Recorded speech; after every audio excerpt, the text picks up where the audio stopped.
I always thought I'd die with a smile on my face. Maybe that was naive, or just another lie I told myself to get through the long, cold nights between stars. Now, staring at the cracked void glass of my ship's bridge, watching fire vent into the abyss, I can confirm one thing. There's no smile, just blood. In my mouth, in my eyes, and a single regret burning hotter than a dying sun at the center of my chest. This isn't how it was supposed to end.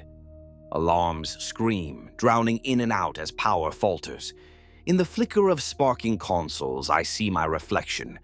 A gaunt face framed by oily black hair, skin ashen under the crimson of a dozen wounds. The deck beneath me lurches again. Each tremor an announcement. The ship is dying. My ship, my pride, my burden, my home. The ancient vessel that's carried me across 1,000 light years, now reduced to a drifting coffin. Around me, the bridge lies in shambles. Bodies of loyal crew slumped over stations, a silent accusatory choir. The air tastes of burnt metal and ozone. Somewhere behind, I hear the crackling roar of a fire that's broken free of containment, devouring oxygen we can't afford to lose. The ship's spirit, that inscrutable machine fused with steel and faith, groans in despair. I can feel it in my bones. A cough racks my body. Warm blood splatters into my rebreather mask, and I tear it off with a snarl. Not like it matters now. 1 more breath, 10 more, what does it change? Outside, through the shattered viewing bay, I see the void, endless, indifferent. Stars glimmer like distant candle flames, cold and uncaring. Among them drifts the wreck of our foe, hulking and broken, still glowing from the volley that killed it. We won. Emperor, damn us. We actually won. But at what cost? Boots echo on the deck plating. I force my head up. Through blurred vision, I recognize the towering silhouette picking its way through the debris toward me. The gilded carapace armor is scarred and blackened by warp fire, but intact. Of course, he survived. If there's any justice left in the galaxy, it'll be him who finishes me off. He kneels down, bringing the glimmer of a broken lumen closer to my face. I see his features, stern, chiseled, a mask of duty and pain. His skin is pallid under streaks of soot, a testament to decades spent under artificial starshine. One augmetic eye glows red in the gloom, the other bruised and swollen shut behind his visor. It's Saberhagen, my first officer and oldest friend. Saberhagen's lips curl in what might be a smile or a grimace. Hard to tell these days. "Not looking good, Captain," he says, voice rasping through a damaged Vox grill in his helm. Understatement of the millennium, that. I try to respond, but my words come out a wet gargle. Thrown, I can't feel my legs. Saberhagen's gauntlet presses to my neck, checking for a pulse. The man should know better. I'm too damn stubborn to die before I finish my sentence. "Save it," I manage to hiss, pushing his hand aside. Every syllable tastes like iron. I know. He doesn't argue. Always respected my pride, that one. Instead, he places something cold and metallic into my trembling hand. I don't need to look to know what it is. The rosette, carved with the double-headed eagle of the Imperium, edges still slick with someone's blood. Its weight is disproportionate to its size, as if the guilt and honor of its former bearer still cling to it. "You should do it," Saberhagen urges quietly, his voice almost soft. "Use it. Call them. They might listen now." I close my fingers around the inquisitorial rosette. Once it would have been my salvation. A symbol of authority beyond any warrant, enough to halt a fleet and command obedience. Now it's a bitter joke. Too late for that. Far too late. The ship shudders again, a deep groan of metal like a dying leviathan. I picture the fires spreading decks below, racing toward the main reactor. Maybe we have minutes, maybe less. No, I whisper, and even that hurts. We finish this our way. Saberhagen bows his head. I wonder if he is relieved. Perhaps he never wanted to surrender, even at the end. As I feel the heat intensify and the void begin to pull at the edges of this sundered bridge, my mind drifts. Faces flash before me. My father's stern gaze the day he bequeathed me the family warrant of trade. Lady Marissa's bitter smile as I walked away from her on the docks of Port Aquila, bound for one more doomed venture. Little Celine, clutching her tattered doll, looking up at Uncle with those wide eyes. Emperor, I hope she made it to the escape pits. Each memory a knife in my heart, each loss an anchor dragging me down into regret. All of it, everything, for what? The life of a rogue trader, they say, is one of glory and profit.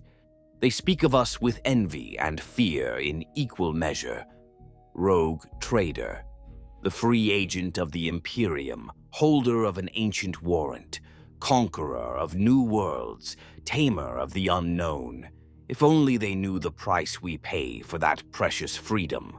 Blood, loss, souls on the altar of ambition. I'm tired. Throne, I'm so tired. A part of me wants to let go, to sink into the dark and let the void take me, but something won't allow it. Not yet. The Emperor, or perhaps my own stubborn vanity, keeps a fire alive in me. This can't be it. I refuse to let this be the end of my story, an ignoble death in the dark, remembered by no one except the void. Saberhagen's voice cuts through my reverie. Captain, Alaric. The use of my first name snaps my attention. In 2 decades, he's done that maybe twice. If you've got any miracles left, now's the time. Miracles. I almost laugh. Instead, I just breathe, tasting smoke and death. Do I have a miracle? Number. But I've got one last story, a final tale to tell, if only to justify all this. Perhaps it's just for my own ears as I stand at the edge of eternity, but I'll tell it anyway. I've cheated death before, I rasp, forcing a grin that probably looks more like a snarl. No sense stopping now. Saberhagen nods, and I feel him hoist me up, my arm over his broad shoulder. Agony lances through me, but it's distant. Pain is merely an old acquaintance by now. One step, then another. We move toward the emergency bulkhead, where beyond lies a chance at survival, or at least a less fiery death. Each step sends a jolt of clarity through me. If this is to be my final voyage, then let me be the one to record it, to speak truth of what it means to walk the knife's edge between the stars. Listen up, I whisper to Saberhagen, but my words are meant for more than him. They're meant for the silence, for the God Emperor's ears, for anyone or anything that might bear witness long after I'm gone. This is how it happened. The whole damn thing. How a man can have the whole galaxy in his grasp and still fall into the abyss. The life of a rogue trader. My life, and how it came to this. He doesn't reply, just supports my weight as the last door grinds open, revealing the dark corridor beyond. Flames dance behind us, a hungry chorus urging us onward. With one final glance at the ruin of my bridge, I swallow the ache in my throat and step forward into shadow. And as we stagger into the unknown, I begin to speak, to confess, to remember, to damn myself with every word, hoping somehow it might light a path through this darkness. Chapter 1. Ashes of Ambition. Months earlier, I stood under the cracked holographic halo of Footfall's auctionarium, nursing a half-functional flask of Amasec, and an ego more bruised than the Revenant's hull. Footfall, a cesspit at the very edge of the Imperium, where the God Emperor's light flickers like a dying candle, and all the flies of the void come buzzing. It wasn't my first time there, but it never failed to astound me just how low a man could sink and still call himself human in that place. Above me, suspended in the void by rusted chains, loomed the gargantuan granite likeness of the Emperor himself, or rather, half of him. The sculptor never finished the other half of the statue, so from one angle the God Emperor watched over Footfall in stern judgment, and from the other he was a mere ragged silhouette against the stars. Appropriate enough. Footfall was a place of half-truths and half-loyalties, a monument to things left undone. The air stank of incense, cheap recaf, and desperation. Market criers barked out prices for relics and slaves. A chained alien with reptilian features hissed at me as I passed its pen. A Kroot mercenary up for auction, by the look of it, likely captured from some failed Xenos warband. I caught its hungry, black-eyed stare and offered a curt nod. It tilted its head, perhaps surprised I didn't spit or sneer. Few in the Imperium would show a Xenos even that much courtesy, but then few in the Imperium walk in my boots. I am, or was, a rogue trader after all. Interacting with the forbidden is my birthright. Not that it made me many friends among the Puritans of the sector, but here in Footfall nobody judged. Or if they did it quietly behind a wall of gunmen and powered armor. I navigated the crowded bazaar, Saberhagen trailing a few paces behind like a dour shadow. He was alert, as always, his augmetic eye scanning for threats beneath a hood pulled low. Even in the teeming press of voidfarers, mutant laborers, and off-world traders, his bulk made space for me. People tend to give a man in flak armor with a bolt gun on his back a respectable berth. "Remind me why we're here again, Captain," Saberhagen growled under his breath. His voice always had that gravelly undertone, like rocks grinding deep under a glacier. I paused by a stall where a sweating merchant was hawking low sticks laced with powdered amasec, a vile concoction, but it did explain the twitchy crowd. "Because, dear Saberhagen," I murmured, pretending to inspect the wares. "When the Navy impounds your cargo, the administratum fines you for late tithes, and your family coffers run emptier than a void ship's bilges. You come to the one place left that might offer salvation or damnation, sometimes both." He snorted. "We've had our share of damnation." I said with a thin smile. "Maybe salvation's on discount this week." Truth be told, salvation was precisely what I sought. Not for my soul, I'd given up on that prize long ago, but for my lineage, my ship, and those few souls still foolish enough to call me captain. House Xanther, my bloodline, if one could still call it a house, had seen better days. Once, centuries past, we were the honored bearers of a warrant of trade signed by some long-dead High Lord. We had glory, power, a dozen ships ranging from swift frigates to a star galleon that darkened skies when it made orbit fall. Now House Xanther was reduced to one aging cruiser, the Revenant, and a mountain of debt piled higher than the spires of Holy Terra. I inherited the warrant and its burdens from my father, Alaric Xanther, a man as hard and cold as the void. His death was sudden, violent, and not without controversy. Some whispered that he met his end in a duel with an agent of the Inquisition after a deal went sour. Others said a demonic curse took him in the warp. I never found out the truth. In the Imperium, truth is a luxury. What I got for my trouble was his signet ring, his ship, and 1,000 unmet obligations biting at my heels. I shook off the bitter memories and pressed forward. Deep in the heart of Footfall lay the Liege's court, or rather what passed for a court in this lawless rock. The Liege of Footfall, a bloated oligarch propped up by his personal guard, technically governed the port. In reality, he was a glorified fence, making a profit from every deal and sin that passed through. I had no interest in an audience with that slug. My destination was humbler, a quiet alcove behind the shrines of the god Emperor Ascendant, where a certain individual waited with information I needed.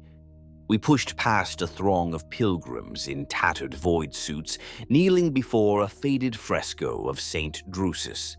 One looked up, caught a glimpse of my powered pistol at my hip, and hurriedly looked back down to his prayers. It wasn't me he feared, but what I represented. Out here on the fringe, a rogue trader can be as terrifying as any inquisitor. We have a reputation, deserved or not. Unscrupulous, unpredictable, equal parts savior and tyrant. Saberhagen leaned in. "Contact's late," he muttered. We had reached the alcove, a recess lit by sickly green lumen globes. Empty, except for a couple of servo skulls bobbing in the air, their eye lenses tracking passerby for the port's surveillance. I gave them a pointed glare and they drifted off, whether because they got their fill of pished recordings or because someone in the Liege's employ decided not to pry. Who knew? I checked the time reading on my chrono. Indeed, our mysterious informant was past due. Maybe he got cold feet, I said. Or maybe this is a setup, and we'll be ambushed any second. Saberhagen's augmetic eye whirred as it adjusted focus, scanning the shadows. "I count 12 armed individuals in the courtyard behind us. Could be Kroot, could be humans. Hard to tell under the cloaks." I had noticed them too, figures lingering where the incense smoke drifted thickest. "They've been following us since the docks," I said lightly. My fingers brushed the hilt of my chainsword, a reassuring weight. Patience. If they wanted us dead, they'd have tried by now. Probably just hired muscle for some other deal. He grunted, unconvinced. Then a new voice filtered out from the alcove's further shadow, startling both of us. "Captain Alaric Xanther, I presume?" I spun on my heel, curse ready on my tongue. Saberhagen had his bolt gun half raised. We'd both been watching the approach, yet neither of us saw the speaker arrive. The fact he could sneak up on an old voidsman and a cyber-eyed killer like Saberhagen was not a point in his favor. From the darkness emerged a slim figure robed in deep blue. He wore a hooded mantle that partially obscured a face with sharp patrician features. Under the hood, I glimpsed augmetic implants along his jaw and temple, slender silver filaments embedded in flesh. A data savant or a mechanicus lex mechanic, perhaps, but his robes were not mechanicus red, and I saw none of the standard devotion icons of the machine cult. Instead, pinned at his throat was a simple brooch shaped like a stylized eye. "Who's asking?" I replied, keeping my tone neutral. My heart thumped an extra beat. The question was half to buy time, half genuine. I had to be sure this was the contact. The man inclined his head in a slight bow. "An interested party with a mutual problem. You may call me Salvatore." Saberhagen didn't lower his weapon. "Strange place for introductions, Salvatore," he said roughly. Salvatore's eyes flicked to my companion's gun, and he offered a thin smile. "Be at ease, warrior. If I meant harm, we wouldn't be speaking." He turned back to me and reached slowly into his robe. Both Saberhagen and I tensed. Out came a data slate, which he presented on an open palm like a peace offering. "I have a proposition for you, Captain, one that could alleviate your financial difficulties." I arched an eyebrow. "I don't recall advertising my finances." "You didn't have to. News of House Xanther's misfortunes travel faster than an astropath's scream," Salvatore said, matter-of-factly, as if discussing weather patterns. Word is, the infamous rogue trader has fallen on hard times.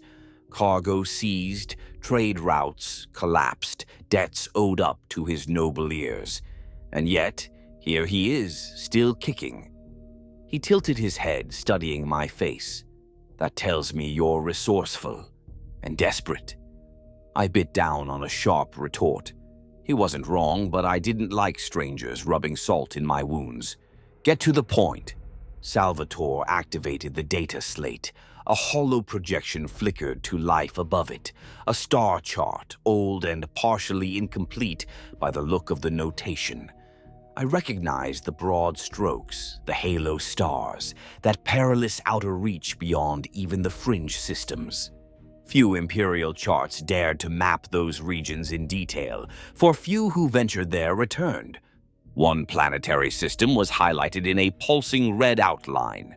No label, just a catalog number and astropathic coordinates.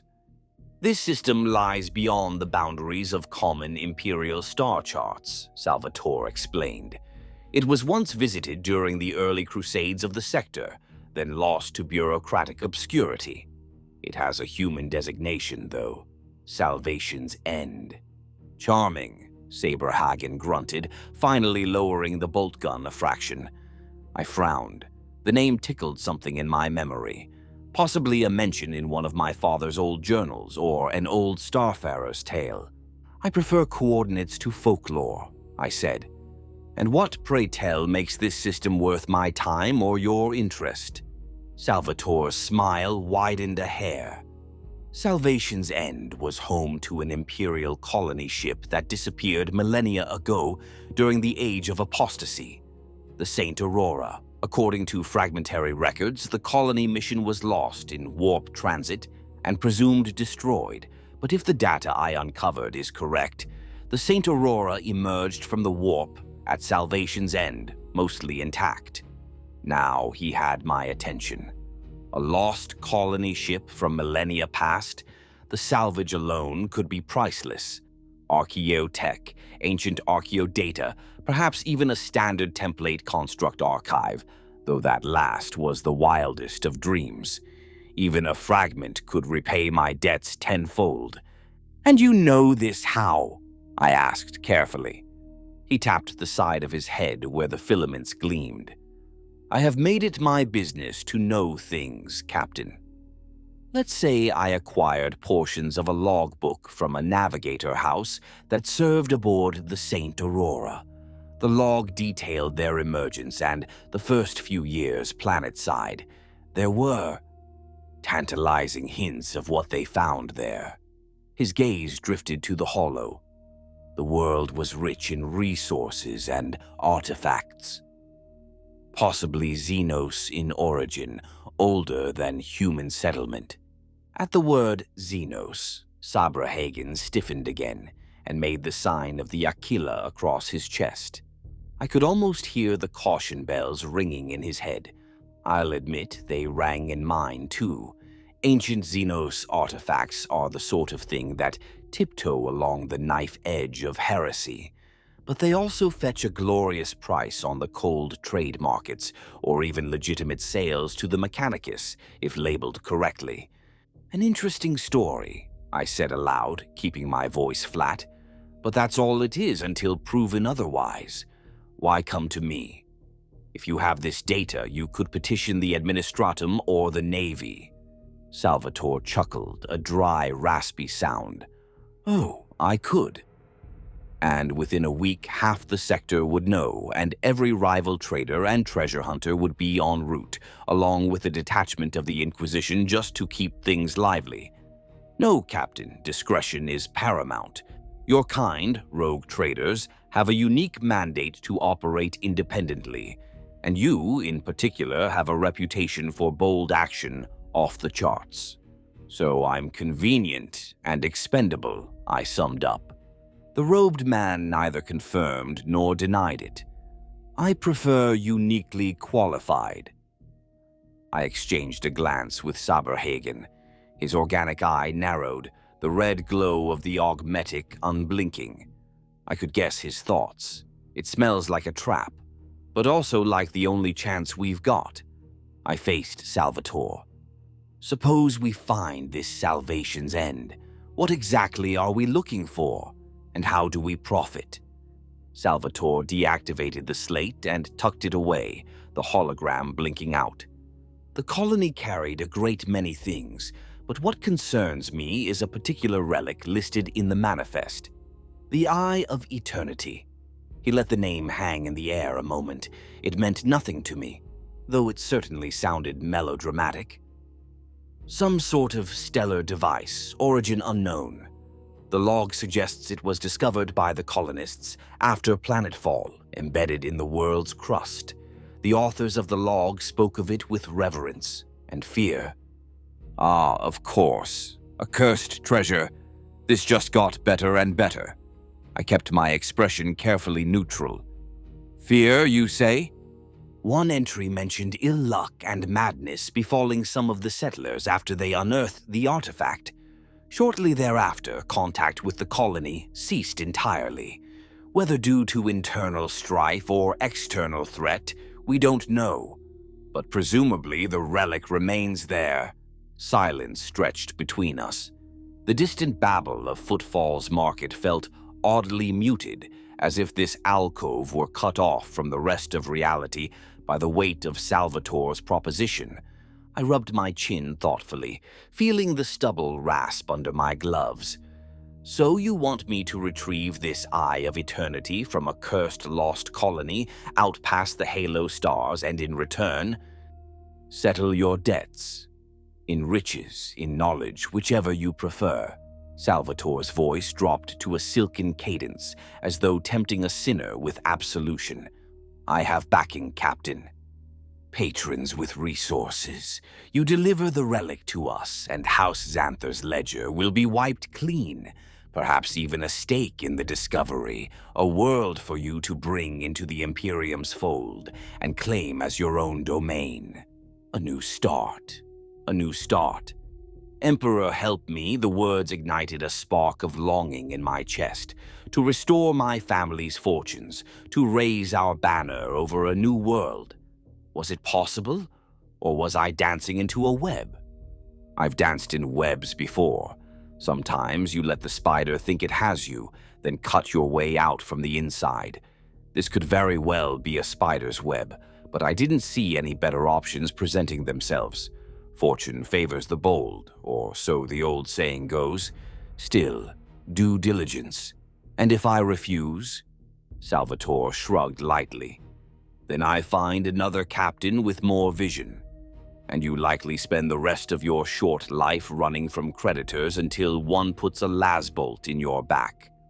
Or an inquisitor notices you hawking Xeno's trinkets to cover your interest payments. He let the thought trail off, no less deadly unspoken. Charming man. He had me pegged against the wall, and we both knew it. I hated him a little in that moment for the smug assurance barely hidden behind his courteous mask. But I hated my predicament more. Captain, Saberhagen whispered urgently in my ear, voice barely audible. This smells foul, but if it's true... I gave him a minute nod. If it was true, it was huge. If false, well, we'd wasted only time and fuel, both things we were already running low on. I extended my gloved hand to Salvatore. Deal. Passage for you and whomever you need on my ship, to salvation's end. We retrieve the artifact, you pay off my debts and cut me in on the spoils. But know this. I stepped closer, dropping my voice to a near growl. If you double-cross me or bring the law down on me under false pretenses, I'll jettison you out the nearest airlock and claim salvage on your corpse. Understood? For the first time, Salvatore's confident facade flickered. He swallowed and nodded briskly. Understood, Captain Xanther. We shook. His hand was cold and dry, like a scholar's or a corpse's. A little voice in the back of my mind whispered that I'd just made a pact with some minor demon of temptation. I silenced it with promises of glory. Prepare whatever you need for the journey. I told Salvatore. We depart in 2 standard days. Docking Bay 6 Gamma on the lower rim. The ship is the Revenant. You'll know it by the lack of paint and abundance of scars. Salvatore inclined his head again. Excellent. I shall be there with 2 associates. I have certain equipment that will aid in locating the relic on the surface. He paused, then added with a tight smile, You have made a wise choice. I gave a short, harsh laugh as Saberhagen and I turned to depart.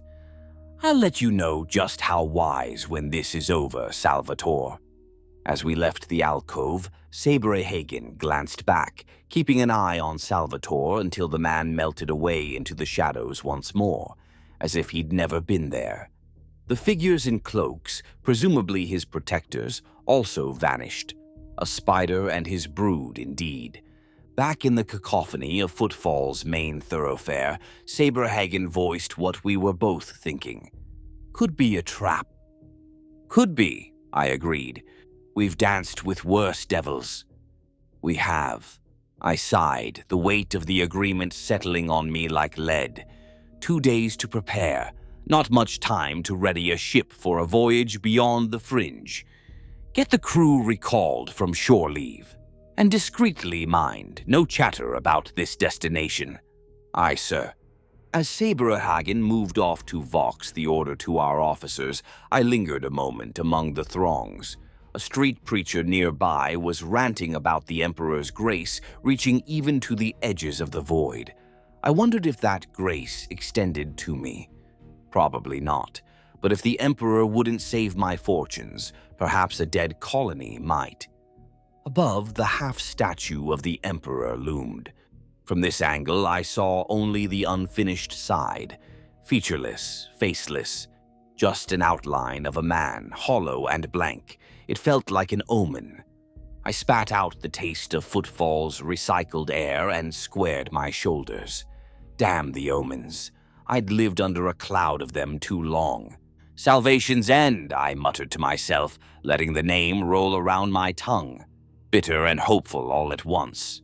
One way or another, I would find either salvation or my end out there, and in the life of a rogue trader, those two often turn out to be the same thing.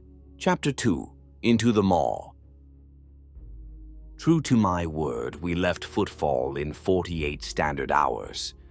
The Revenant tore itself free of the rickety docking clamps with a roar of thrusters and a belch of plasma. We drifted out past the jumble of asteroid habs and void ship carcasses that formed Footfall's outskirts.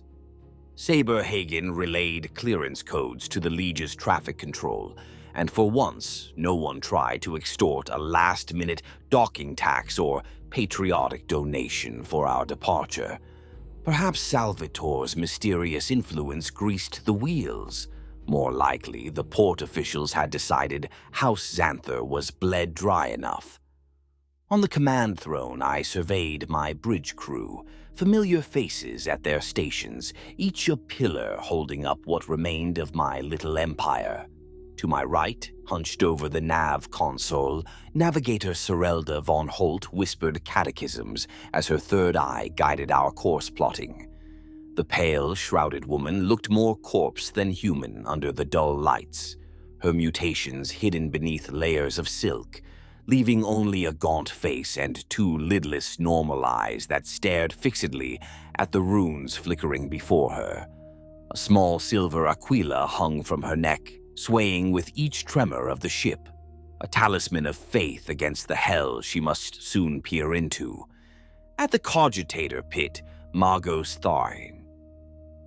Tharkis, the ship's engineer prime, communed in bursts of binary with the Revenant's machine spirit, preparing the warp engines and Geller field.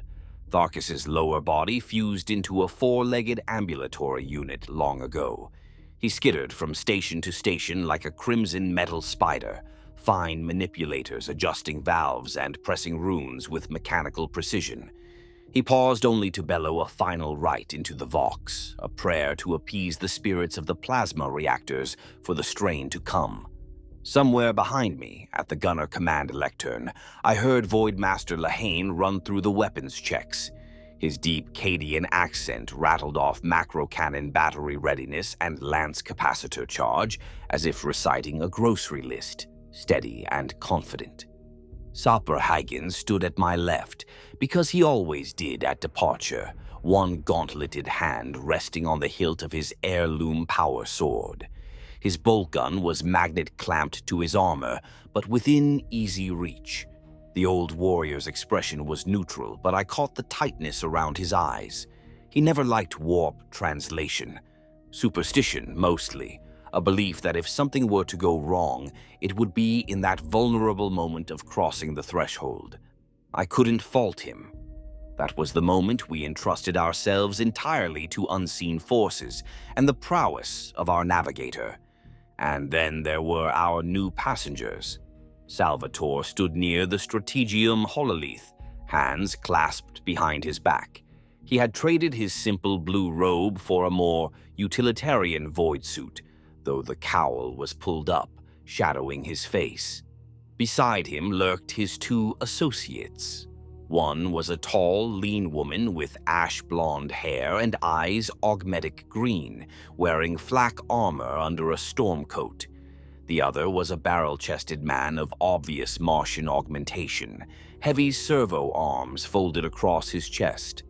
Both had the look of professionals, possibly former Imperial agents or well-trained mercenaries. They kept apart from my crew and spoke in low tones only to Salvatore, as if the rest of us were beneath their notice. I found their presence both reassuring and unsettling. Reassuring because if things went sideways planet-side, a few extra guns wouldn't hurt. Unsettling because I still didn't know their true allegiance. And on a ship, trust was as valuable as oxygen. "All sections report ready, Captain," came the voice of my first officer, Helmsman Ralston, over the internal Vox. "Warp engines spooled and navigator signals optimum translation point in 2 minutes." I thumbed the Vox caster on my throne. "Understood. Attention all decks, prepare for warp translation." My voice echoed through the corridors of the Revenant, reaching every soul aboard. Time to play the charismatic captain, if only to keep fear at bay. "All hands, this is the captain. We embark on a voyage beyond the charted realms. I won't lie, the path is dangerous, but our cause is just, to reclaim what has been lost and to bring glory to the Imperium and our ship. Trust in the Emperor's light, trust in Lady von Holt's guidance, and trust in our ship's noble spirit. Hold fast, do your duty, and we shall return triumphant." I clicked off, hoping it was enough. A murmur of response rippled from the crew pits, a mix of prayers and determined affirmations. These people had followed me through worse. They would again. "Navigator," I turned to Serelda. "At your discretion." She did not respond verbally, only raised a slender hand. I glimpsed for a moment her third eye, unveiled beneath the hood, a moist orb of milky white that never blinked. It transfixed on something beyond mortal sight. The helmsman began the engineerium cant for translation, and the deck thrummed. I felt the familiar tingling sensation as the Geller field generator charged, encasing us in an invisible bubble of reality. At the same time, coolant vents howled. The warp drive was running hot. "Transition in 5, 4, 3, intoned Ralston, relaying Serelda's silent count. I gripped the armrests of my throne. That moment, those last heartbeats before plunging in, always stretched like taut wire. 2, 1, translating now, reality screamed. There is no other word for it. One moment, the void of real space hung outside our viewports, cold stars and the distant swirl of Footfall's sun. The next, everything lurched. Colors impossible to describe flooded the view. Then darkness, then a riot of light again. My stomach did a flip, and my vision swam. It felt as if an immense hand seized the Revenant, yanking us sideways out of the universe. I heard retching behind me, likely some junior officer losing their ration from the shift, a not uncommon reaction for first-time warp travelers. Thankfully, most of the crew were seasoned, or at least medicated. When my sight cleared, the main viewing bay shutters were closed, a precaution since gazing unshielded into the warp can invite madness. Only small reinforced auspex screens showed our surroundings, a hazy violet miasma interlaced with currents of sickly green, streaks of lightning that never was flared and died in an instant outside the Geller field. We were in the Imperium. "Translation complete," came Helmsman Ralston's voice, a bit strained. "Holding trajectory steady at Mark 221. "Well done," I said. I exhaled a breath I hadn't realized I was holding. The entry had been smooth enough, a good sign. Sorelda remained in her trance, murmuring quietly as she communed with her navigator's warp chart and the subtle tug of the Astronomicon far, far away. That psychic beacon, the Emperor's own light, was our only guide out here, faint as a distant star. I hoped it would be enough. The first hours in warp were uneventful. We settled into the routine that all Voidfarers do to keep the terror at bay. We pretended it was normal. Officers reported to duty stations in shifts. Tech priests monitored the Geller field for fluctuations. Armsmen stood at guard posts, ready to repel boarders that, Emperor willing, would never come.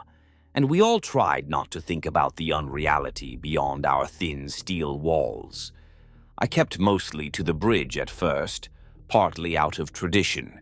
The captain stays to oversee a clean run, and partly because I didn't trust our guests wandering freely yet. Salvatore, to his credit, stayed out of the way. He spent much of his time in the ship's librarium, poring over data, under gentle escort of one of my armsmen at all times. His bodyguard pair were quartered near the barracks. I posted double sentries there. A courtesy, I told him, given they might not be familiar with Void protocol. He knew it was surveillance. I knew he knew, and we smiled politely through it.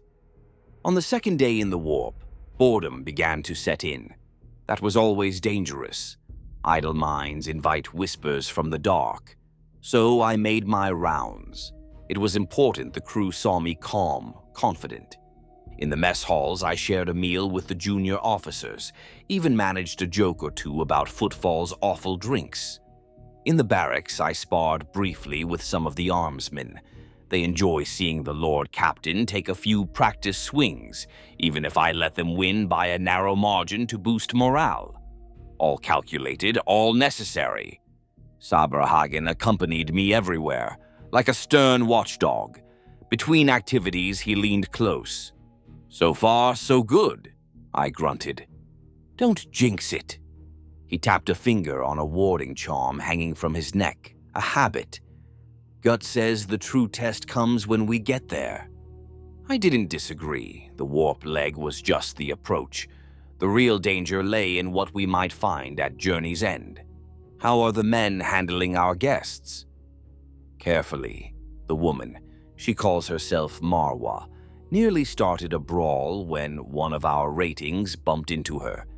She had a knife at his throat before anyone blinked. The rating's fine, just shaken. I advised her to confine herself to her quarters unless invited elsewhere. The big one, Gregor, mostly just looms and glowers. Some of the tech priests are actually trying to chat him up, curious about his augments. I shook my head. Lovely. At least they aren't proselytizing or trying to take charge. Not yet, Saberhagen noted. We both understood that could change if Salvatore's true authority outranked mine. For now, he seemed content to let me run the ship. Perhaps he saw the wisdom in not alienating the very crew that would secure his prize. Later, in the small hours of what passed for night cycle aboard ship, I retired to my cabin. It was modest as far as captain's quarters go, a perk of my reduced fortunes. Still, I had my private desk and a viewport currently sealed behind layers of warded steel. I wasn't tired, the adrenaline of command saw to that, but I forced myself to lie on the narrow cot. Even 5 hours of rest would do me good. Who knew when I'd next get a chance planet-side? Sleep came fitfully, as it always did in the warp. And with sleep came dreams. I was standing on the bridge of the Revenant, but it was silent and empty. The lights were dim, emergency red casting long shadows. Outside the viewports, in this dream they were open, showing a swirling madness of color. Something pressed its face to the glass. A grotesque thing, tentacled and ever-shifting, grinning with too many teeth. I tried to look away, but realized I couldn't move.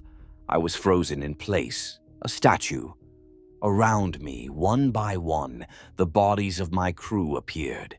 Saberhagen, Sorelda, Tharkus, all of them, hanging lifeless in the air as if puppeted by invisible strings.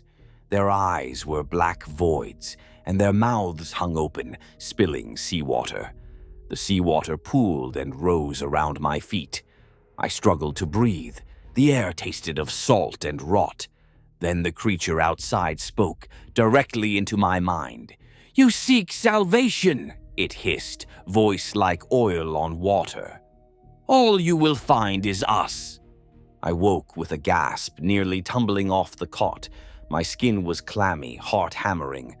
Warp dreams, Emperor's mercy. I hadn't had one so vivid in years. Perhaps it was just the stress. Perhaps not. I sat up, rubbing my face. The chrono on my wall told me I'd slept maybe 3 hours. That would have to do. A sudden blaring klaxon cut through the quiet. Not the collision alarm or boarding alarm, but the deep warbling wail I feared most aboard the warp. Geller Field Integrity Warning. I was on my feet and out the door in an instant, buckling my officer's coat, sleep forgotten. Crew in the passageway were scrambling to duty stations, every face etched with alarm. Through the Vox came Magos Tharkus's synthesized bark. "Engineering to bridge. We have an oscillation in the Geller field, trying to compensate." I dashed onto the bridge, nearly colliding with helmsman Ralston, who was shouting into multiple Vox channels. "Maintain course," he was yelling to the helm servitor. "Do not deviate or we'll be lost." "Report!" I barked, regaining command. Sorelda the navigator was writhing in her harness, hands clawing at her temples. One of her assistants tried to hold her steady. Clearly, something was very wrong. Perhaps the warp itself had shifted violently. "The maw, Captain," Ralston managed. "A surge of turbulence, the worst I've seen, came out of nowhere on the augers." I swore under my breath. The maw, the warp passage we traversed, was notorious for its sudden storms. One must have flared up around us. It was like sailing into a hurricane in an eggshell. "Status of the Geller field," I demanded, even as the ship lurched sickeningly. The deck plating groaned, and a sound like nails on a coffin echoed. The sound of something scraping along our hull from the outside. Tharkus's voice crackled over bridge vox. "Field strength at 87% and fluctuating, Lord Captain. The translator coil overloads are interfering with the generator's sync. If we can't stabilize..." He didn't finish. He didn't need to. If the field collapses in the warp, every soul aboard is doomed to a fate worse than death. I opened ship-wide Vox. "All hands, brace for violent maneuvers. Enginseers, maximum power to Geller systems." I closed the channel before panic screams could reply. Saberhagen had already taken position at my side, bolter in hand now. He caught my eye and gave a resolute nod. If something got in, we'd face it together. The lights flickered and dimmed as more power was shunted to the faltering Geller field. For a moment, a second alarm whooped, hull breach on deck 12. Then it fell silent. I prayed it was a false reading. "Navigator," I shouted towards Serelda. She had gone eerily still, as if comatose. Her assistants looked up, faces pale. "We've been knocked off course, Lord Captain." I don't know where." A thunderous boom reverberated through the ship, metal straining. Not impact from projectile, but more like a pressure wave, the Imperium itself battering us. Then came the first scream. Over the open Vox channel from one of the lower decks, a howling, mindless shriek cut abruptly short. My blood ran cold. Something had breached. "Security teams to deck 12 and 13. Saberhagen barked into his microbead. "Report contact now." No immediate answer, but muffled gunfire echoed through the hull. I heard the distinctive thump of a shotgun, standard armsman issue, followed by an inhuman chittering. Time to act. "Lieutenant Varlow," I snapped to one of the junior officers, "you have the bridge. Reroute emergency power. Help Tharkus in engineering remotely. Saberhagen, with me." I didn't wait for acknowledgement. We sprinted out, 2 armsmen falling in behind us in silent accord. Down the corridor, the lighting turned a hazy red as runes of warding glowed on bulkheads, automatic defense sigils activating. We clattered down a spiral stair to Deck 12, the epicenter of the breach. The smell hit me first, a cloying mix of ozone, sulfur, and something coppery sweet like overripe fruit. The lights here were dim or shattered. Emergency lumens cast wild shadows. 3 bodies lay twisted in the hall, their navy uniforms shredded, blood pooling. My stomach tightened. Crewmen I likely chatted with hours ago in the mess. Saberhagen nudged one with his boot, then shook his head at me. Dead. We advanced. From ahead around a bend came sporadic layfire and that awful chittering noise, like a chorus of insects the size of men. A man's voice was shouting litanies of protection, shaky but defiant. I recognized it as Chaplain Holger, our ship's confessor. Good he was still alive. Saberhagen and I swept around the corner into a scene from a nightmare.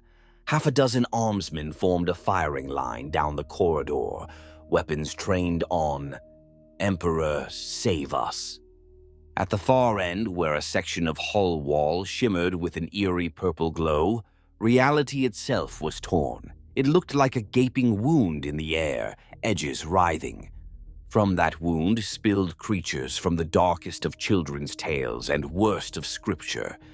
Impish things with spindly limbs and distorted, fanged faces capered forward, flickering in and out of existence as if the Imperium barely tolerated their presence. Some bore crude blades that dripped with sizzling ichor. Others hurled green warp flame from clawed hands, laughing in high-pitched mania.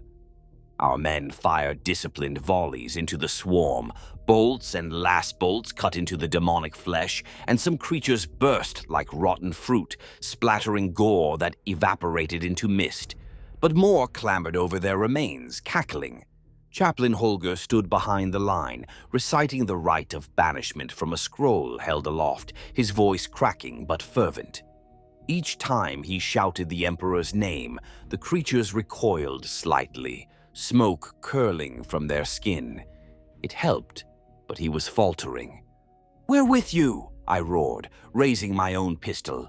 I thumbed it to full discharge and joined the fray, sending a blast searing through 2 of the little horrors that were scaling the wall. Saberhagen was a step ahead, literally.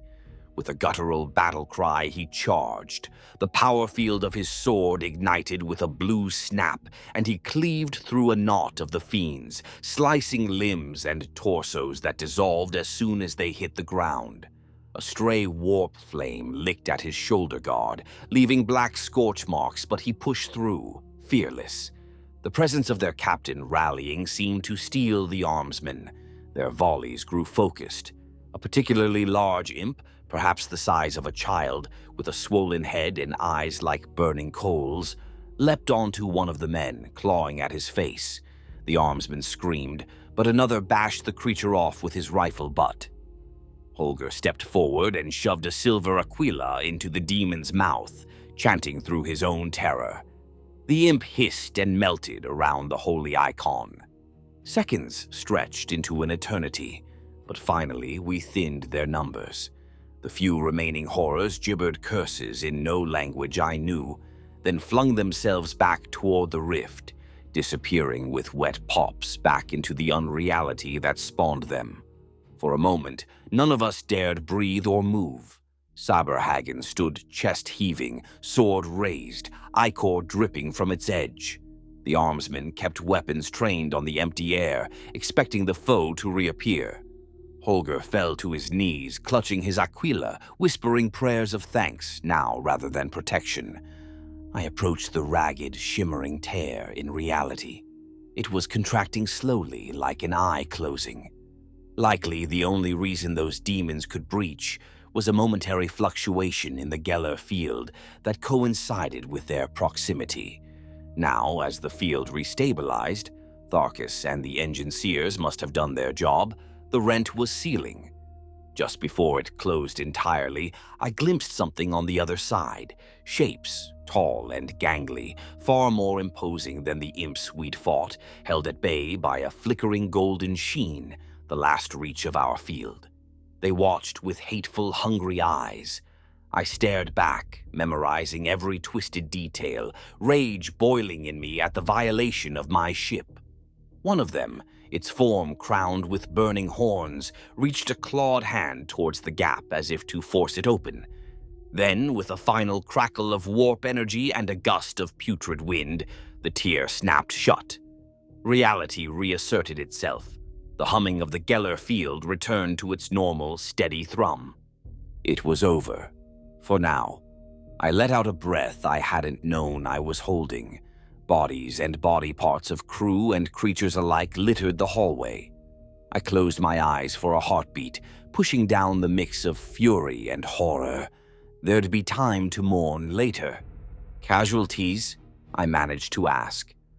One of the armsmen spat and answered, 6 dead here, sir. Couple wounded, nothing too serious. His face was pale despite his tough tone.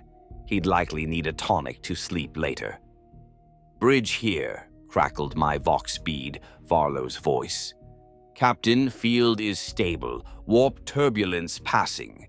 Navigator Von Holt is back on course. We saw something on internal augers down your way. Status? Incursion contained, I replied tersely. Casualties, but contained. Maintain speed. Let's get the hell out of this storm. Aye, Lord Captain. I surveyed my crew.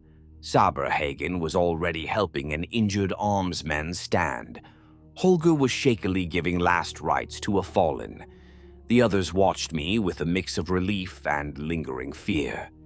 They had faced literal demons from the nightmare dimension and lived. You've done well, I told them, and I meant it. The Emperor protects. The Emperor protects, they echoed, some with conviction, others just out of habit. In this case, the Emperor had protected through the barrel of a gun and the edge of a sword, as he often does. Get the Medicae down here, I instructed an ensign who poked his head around the far corner now that the shooting stopped. And someone get a promethium purifier to clean up this filth. As the crew started to disperse to their tasks, I put a hand on Saberhagen's armored shoulder. Thank you, I said quietly. He just grunted, a ghost of a grin on his lips. I've been waiting to carve something up all week. I chuckled, a dry rasp. That was Saberhagen's way of coping, gallows humor. I shared it. Let's hope that satisfies the appetite. He glanced at the scorched, slimy corridor. Hope so, but I doubt it. Neither of us said it, but the same realization hung in the air. The warp itself seemed to want us dead or worse. Did it bode ill for our mission, or was it simply the random malice of chaos? No way to know. We returned to the bridge after ensuring the wounded were in care and the dead recorded for proper void burial later. Salvatore was there waiting, looking uncharacteristically discomposed. "Captain, what happened?" We felt. I brushed past him. "The warp tried to bite, we bit back." "It's handled. Nothing for you to concern yourself with, my lord." Perhaps I put a slight emphasis on that last part, reminding him whose ship he was on. He took the hint and backed off, though his eyes lingered on a smear of demon ichor still drying on Saber Hagen's armor. Serelda gave me a feeble nod from her navigator's throne. Her face was bloodless, but she managed. "Apologies, Lord Captain. The currents were stronger than anticipated. We are through the worst of it now." "I'm just glad you're still with us," I said honestly. She had likely fought a war in the Imperium equivalent to our battle in the corridor, wrestling the ship's soul away from the teeth of the maw. I retook my command throne, wincing as adrenaline wore off and the bruises of the fight made themselves known. I became aware of a small cut on my cheek, must have been flying shrapnel or a demon's near miss, and wiped the blood with a kerchief. We had survived the warp's fury, barely. I wondered if every step of this journey would be as hard-fought. But then, if ancient treasure was easy to claim, it wouldn't have waited millennia for fools like us to come find it. "Status of translation?" I asked. Varlo consulted with Serelda, then answered, "Estimate emergence at destination coordinates in approximately 36 hours, Captain. A day and a half more in the Sea of Souls." I tried not to grimace. "Very well, keep us on course. No unnecessary risks." "Aye, sir." I spent the remainder of that time sleeping in snatches and overseeing repairs. The Geller Field incident was a stark reminder. When one goes looking for devils, sometimes the devils come looking for you. We performed a ship-wide blessing ceremony with Confessor Holger taking icon bearers through every passageway, re-sanctifying, calming nerves. Salvatore joined those proceedings, interestingly, bowing his head in pious respect. A man of faith, after all, or just doing what was expected to maintain cover. Hard to tell. Finally came the call I had been waiting for. Translating to real space in 10 minutes. The bridge buzzed with energy. Everyone snapped to stations. Translating out is usually less harrowing than going in, usually. This time it was. With a final lurch and a thunderclap that resounded through the hull, the Revenant tore free of the warp and back into the material universe. The view screen shutters opened slowly, revealing blackness studded with stars once more. An audible sigh of relief passed over the crew pits. "Confirm position," I ordered. The navigation officer consulted her auspex and star charts. A tense minute passed. She looked up, astonished. "Captain, we are within the Salvation's end system." The translation was precise. I allowed myself a small smile. Von Holt and the machine spirit had delivered us true. "Any contacts on augers?" The sensorium tech scanned. "Reading debris, small clusters, likely asteroids or old wrecks. One moment, there appears to be a planetary body ahead. Life-sustaining class by profile." The main viewport adjusted, magnifying. A planet swam into focus. A mottled green and brown orb wreathed in patchy cloud. A small sun cast pale illumination from afar. Salvatore stepped up beside me, almost vibrating with excitement. "Is that Salvation's end?" I confirmed quietly, feeling a surge of triumph despite everything. "It fits the description." We had arrived. Against all odds, through hell and back, we stood at the threshold of our goal. Out there lay a lost colony and its secrets, waiting for us to claim them. The weight of anticipation settled in. Saberhagen folded his arms. "Now the real work begins." He was right. The void had tested us, but the unknown world ahead held its own trials. I leaned forward on my throne, gazing at the planet that might be our salvation or our doom. "Begin scans for settlement remains, landing zones, anything of interest," I commanded. As the crew jumped to task and data began to stream in, I couldn't help but feel a sliver of optimism creep in alongside my gnawing caution. We had made it this far. Perhaps fate would be kind, but I am a rogue trader, and if there's one thing fate loves, it's a good twist. I felt it in my bones. The twists were just beginning. Chapter 3: The Dead Colony. A ghost greeted us in orbit. As the Revenant performed high orbit sweeps of Salvation's End, our auger arrays picked up a metallic mass drifting in the planet's shadow. At first, we tensed, fearing an enemy vessel lying in wait, but as scans resolved, it turned out to be the skeletal remains of a starship, an ancient one. "Debris matches Imperial configuration," reported Voidmaster Lahane. He sounded awed. "It's the rear section of a vessel, likely a colony ship. Hull markings. I can make out some letters." My heart skipped. "Put it on screen." The piece feed zoomed and focused on a tumbling hulk of ceramite and steel. It was torn jagged, as if some giant beast had bitten the ship in half. Along the broken hull, faded high Gothic letters spelled out, "Int Aurora." "The Saint Aurora," I breathed. "The lost colony ship that was supposed to have come here. Part of it, at least, ended in orbit." A pang of melancholy hit me at the thought of those colonists' final moments, their ship sundered, hope turning to terror. Perhaps translating out of warp shredded them, or an explosion after arrival.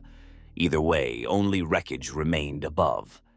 "Any life signs on that debris?" I asked quietly. "Negative, sir." "No power signatures either." "It's cold," I nodded. "Mark the coordinates for salvage crews later. The Mechanicus will want to comb through it."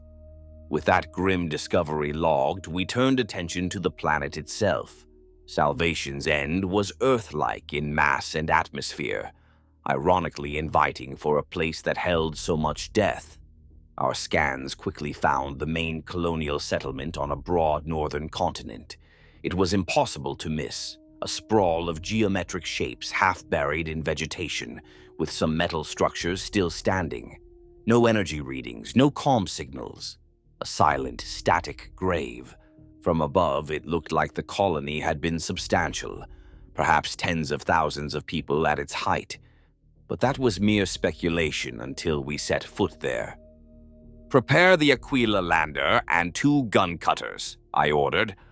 "Saberhagen, assemble a landing party." "Aye, Captain," he responded, already mentally listing names. "I'll lead the second squad in the first cutter." "I'll be in the command shuttle with Salvatore," I said. Naturally, I wasn't about to let our esteemed benefactor out of my sight on the ground. Navigator von Holt will remain on Revenant to oversee orbit, and Confessor Holger should accompany us. His expertise might be needed. I caught Holger's eye where he lingered near a bridge shrine, still shaken from the warp ordeal, and gave him a nod. The elderly priest swallowed but nodded back. He knew why he might be needed. If any foulness lingered below, faith could be as potent a weapon as any bolter. Within the hour, we launched. The descent through the atmosphere was smooth enough. I sat strapped in the forward seat of the Aquila lander, watching as blue sky replaced black, and then as the details of the world resolved beneath us. Verdant forests, snaking rivers, a broad plain stretching toward distant mountains. It looked peaceful, deceptively so. As we neared the coordinates of the colony site, ruins became visible. A perimeter wall, or what remained of it, encircled clusters of blocky habitats and larger administrative buildings. Much was collapsed or overgrown with creeping alien vines and twisted trees that had taken root in the crumbling ferrocrete. The auspex pinged sporadically with life signs, mostly small animals and avian creatures scattering at our approach. We touched down in what must have once been a central square or forum. The Aquila's landing jets scorched century-old dust and sent a pair of startled, six-legged reptilian things skittering away into the ruins. Moments later, the two gun cutters settled to either side, ramps already lowering as squads of House Xanther armsmen fanned out in disciplined formation. I clicked my micro bead. Secure the perimeter. Watch for any movement, human or otherwise, and don't touch anything you don't have to. The smell of the air met me as I stepped out, crisp with an undertone of decay and mildew, the smell of abandoned hopes. Under my armored boots, I realized, were faint mosaic tiles, the remnants of some decorative flooring. I could just make out the design, the Imperial Aquila, stylized and huge, spanning what must have been this entire plaza. It sent a shiver through me. These colonists had carved the Emperor's symbol into the ground to sanctify their new home, a big proud statement. This world is ours, claimed in his name. Now the Aquila was broken by cracks, littered with dead leaves and detritus. I touched the iron Aquila hanging at my neck involuntarily, a gesture of respect or perhaps apology. Salvator emerged from the lander behind me, flanked by Marwa and Gregor, his bodyguards. He took a deep breath of the air and looked around, eyes gleaming with scholarly hunger. "Magnificent," he murmured. Magnificent wouldn't have been my first word. Haunting, perhaps, or tragic. But I let him have his moment. Saberhagen and his men spread out efficiently.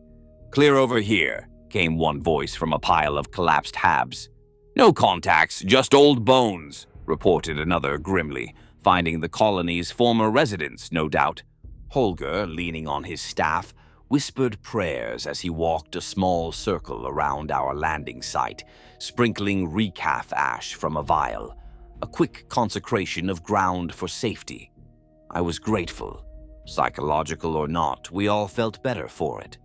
I began moving forward, deeper into what had once been the main thoroughfare of the settlement. The central square held a toppled statue of some imperial saint or leader. Just boots and shattered ankles remained on the pedestal. The rest lay face down and unidentifiable.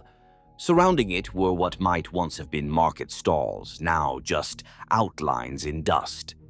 To our left, a multi-story structure still stood in partial ruin, its facade bearing the Aquila and an inscription, "Aurora's Hope, Administration and Archives." "Salvatore," I nodded at that building. "If records survived anywhere, it'd be there." He agreed, and we headed that way. The entrance was choked by a fallen archway. Gregor moved with surprising agility, using a servo arm to shift debris aside until we could squeeze in. I activated my shoulder-mounted lumen, casting a stark beam into the gloom. The interior was musty, stale. Rows of cogitator stations lined the walls, most smashed or long dead. Paper printouts, yes, actual paper, lay scattered and rotted. The colonists must have kept some traditional archive methods. Marwa coughed at the dust, then hissed for Gregor to take point scanning for any hazards. The big man's augmetic eyes glowed as he looked for toxins or radiation. "Nothing active," he grunted. We stepped around a desiccated skeleton slumped against a console. It wore remnants of an officer's uniform, a las pistol still clutched in bony fingers. There was a dark hole in the skull. Chose his own way out, perhaps, when things fell apart. I muttered a quick litany of repose for the nameless fellow and moved on. Salvatore found a still-sealed plastic door labeled Data Repository. Our interest piqued. We forced it open, the mechanism long without power. Inside were shelves of data slates and binders. Time had not been kind. Many slates were cracked and binders mildewed, but Salvatore practically salivated at the trove. "Assist me," he said, waving Gregor over to carry an entire shelf out to better light. I almost chuckled. He had the imperious tone of one used to command, despite his otherwise mild persona. While he began sifting for anything about the artifact or final days, I left Marwa and 2 of my men to guard him and ventured back outside to reconnoiter further. Saberhagen was directing a small group toward a cluster of low buildings that looked like a makeshift chapel, its rooftop adorned with a rusted iron cross.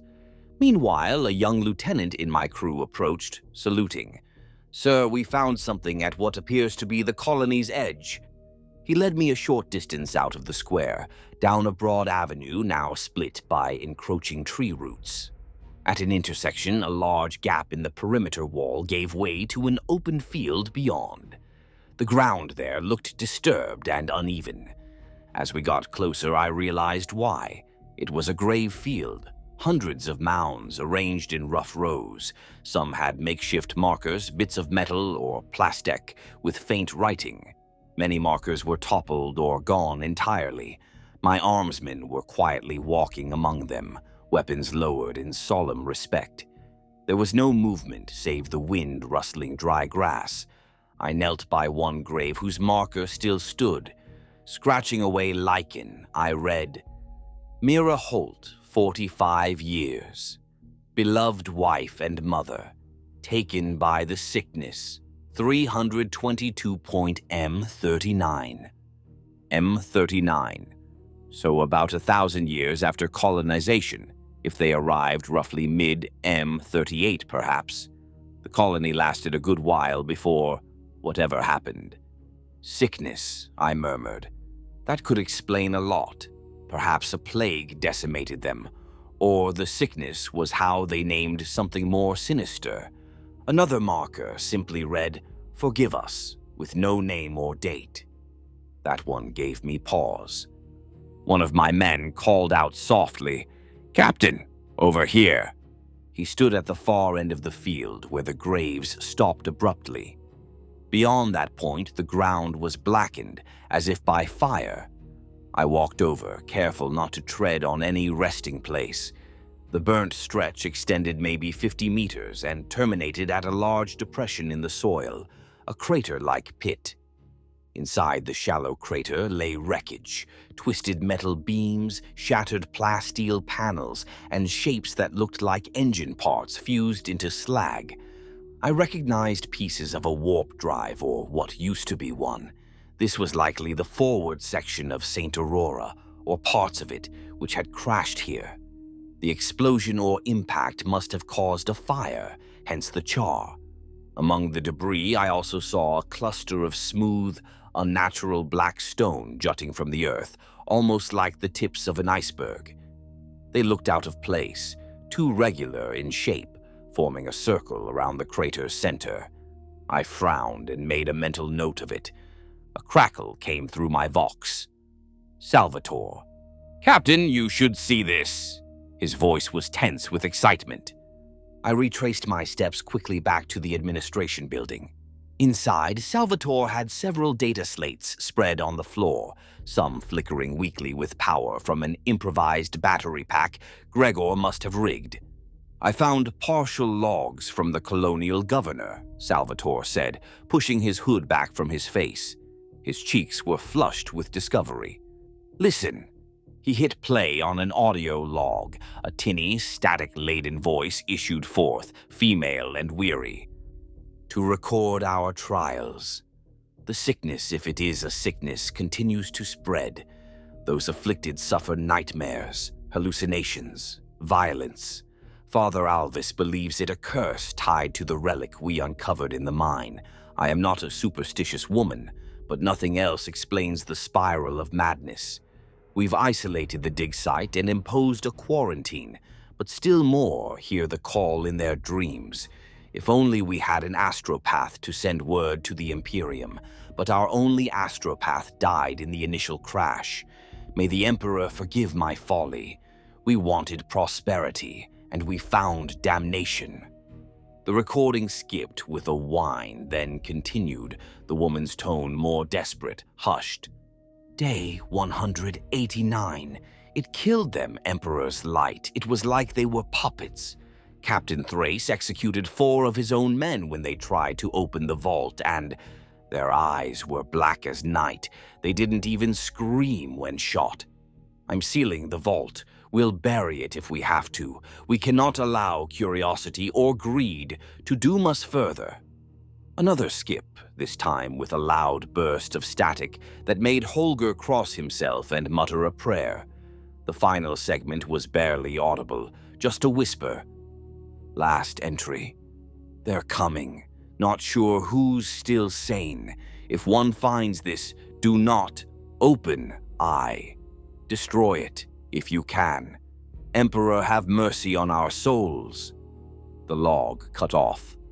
We sat in silence in that dusty room, the weight of centuries-old despair hanging about us. Holger was clutching his aquila so tightly his knuckles were white. The relic. An eye, she called it. Clearly an evil presence. Salvatore looked conflicted.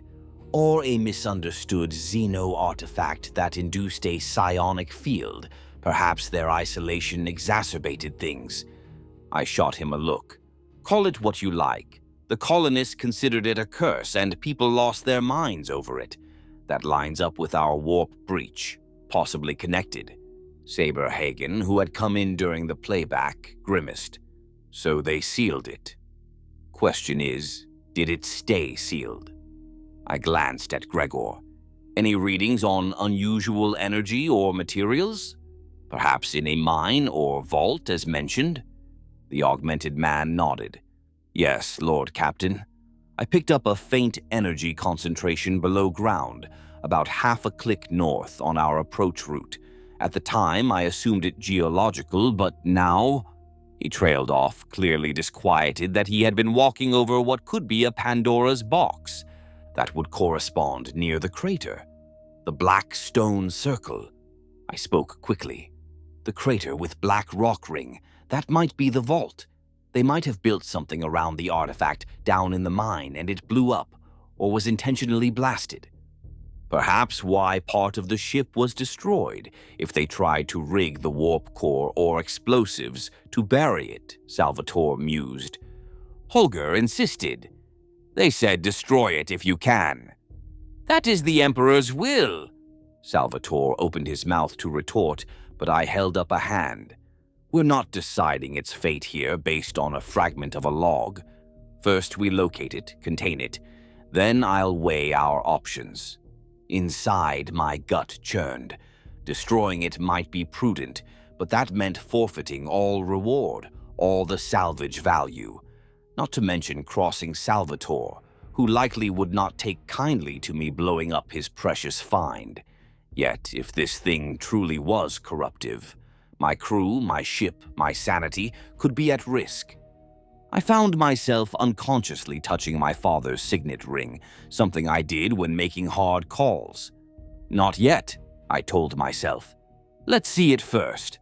We regrouped at the crater site. Salvatore and his retinue, myself, Saberhagen, Holger, plus a half-squad of armsmen carrying excavation and scanning gear.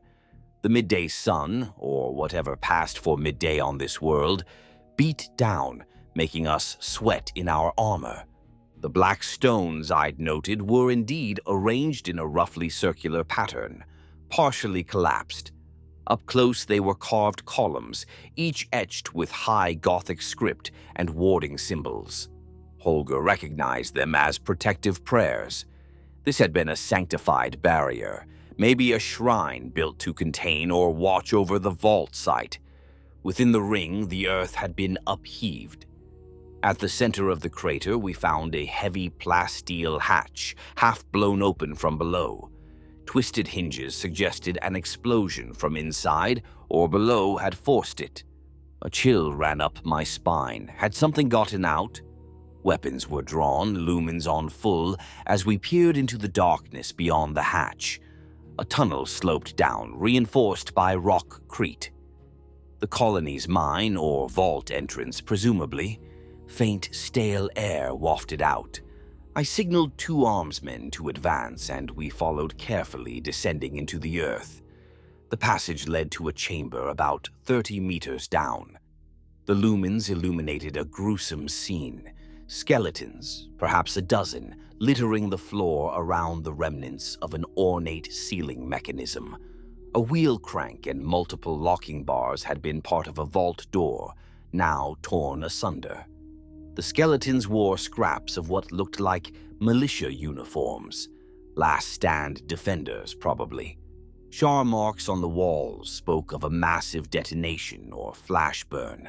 Perhaps they tried to destroy the vault with explosives from within. Holger whispered rites for the dead as we stepped over the remains. At the back of the chamber lay the vault proper, a wide cylindrical room surprisingly intact. The walls were lined with metal panels inscribed with more wards and warnings. Many had been scorched, and at the very center on a plinth of black stone. "There it is," Salvatore said, voice hushed, almost reverent. "The Eye of Eternity." It floated above the plinth, rotating slowly as if suspended by invisible strings. A perfect sphere about the size of a man's head. Its surface was crystal-like but shot through with veins of pulsing, faint light, giving the impression of an eye with shifting irises.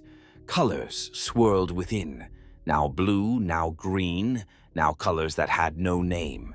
It was beautiful and terrible, radiating a subtle wrongness that made my teeth ache just looking at it. All of us instinctively halted a few paces away. One armsman started muttering the Emperor's prayer under his breath. I could see Holger sweating as he clutched his rosary. Sabrahagen raised his sword slightly, as if preparing for it to lunge at us, though it simply hung in the air.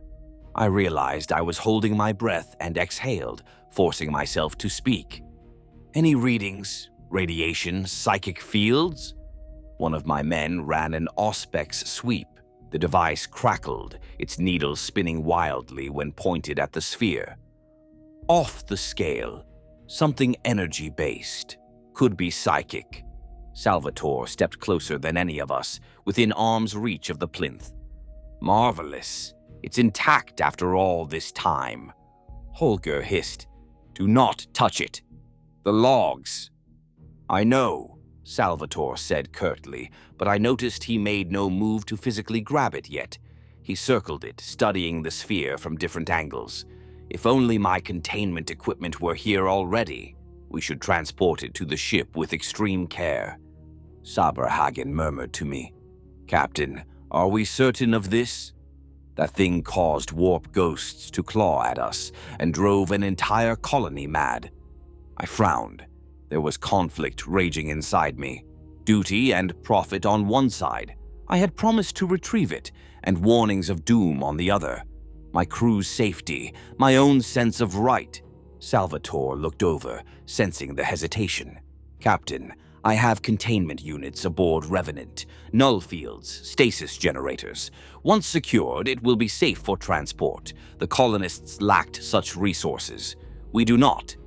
"And if moving it triggers something?" I challenged. He pursed his lips. "We must assume it might. But leaving it here isn't an option. You heard the recording, even in slumber, it called to them. Sooner or later, someone else might stumble on it, or it might influence events beyond. Under the auspices of my patrons, we can ensure it is kept safe, or destroyed if need be in controlled conditions." Holger eyed Salvatore. "Your patrons, the Inquisition, is it not? Only they would care this much." Salvatore gave the priest a cool stare. "Father, I never claimed any title. But rest assured, the interest here is preventing another tragedy like this colony." It was the closest he'd come to admitting who he worked for. Holger looked ready to press, but I interjected. "All right, we take it, but with all precautions. Holger, begin purification prayers.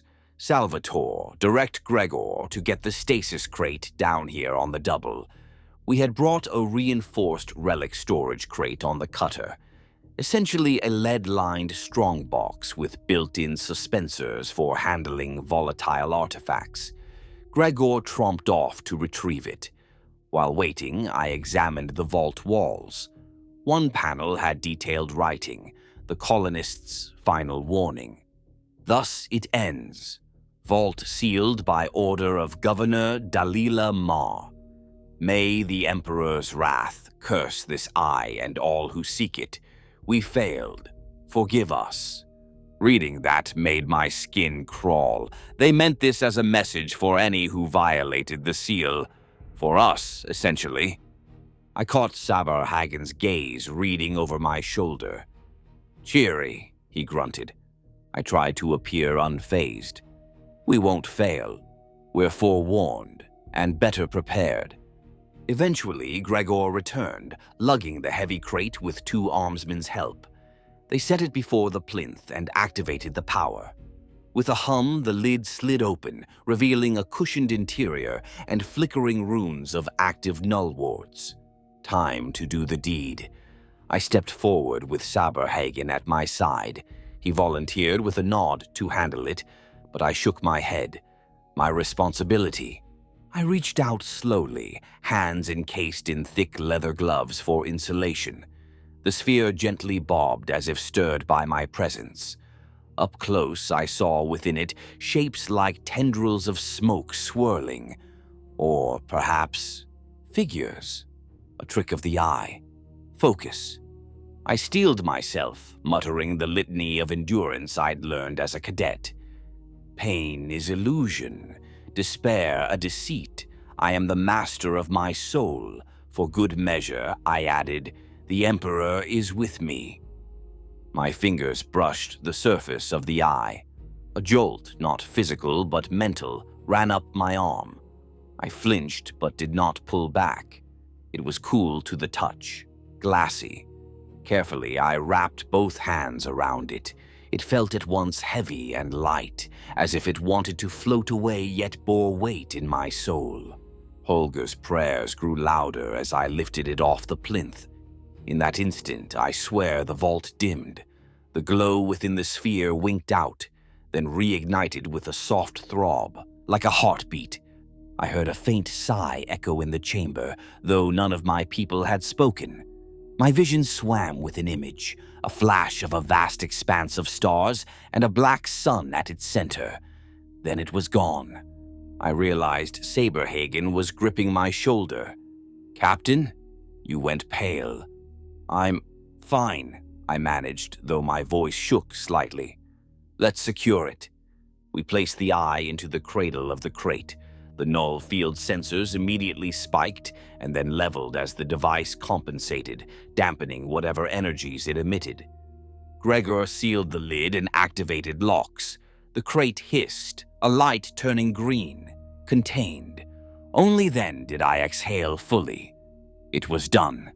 We had the damnable thing. Mission accomplished, Salvatore said softly, yet his satisfaction was undercut by tension in his jaw. Holger looked less relieved.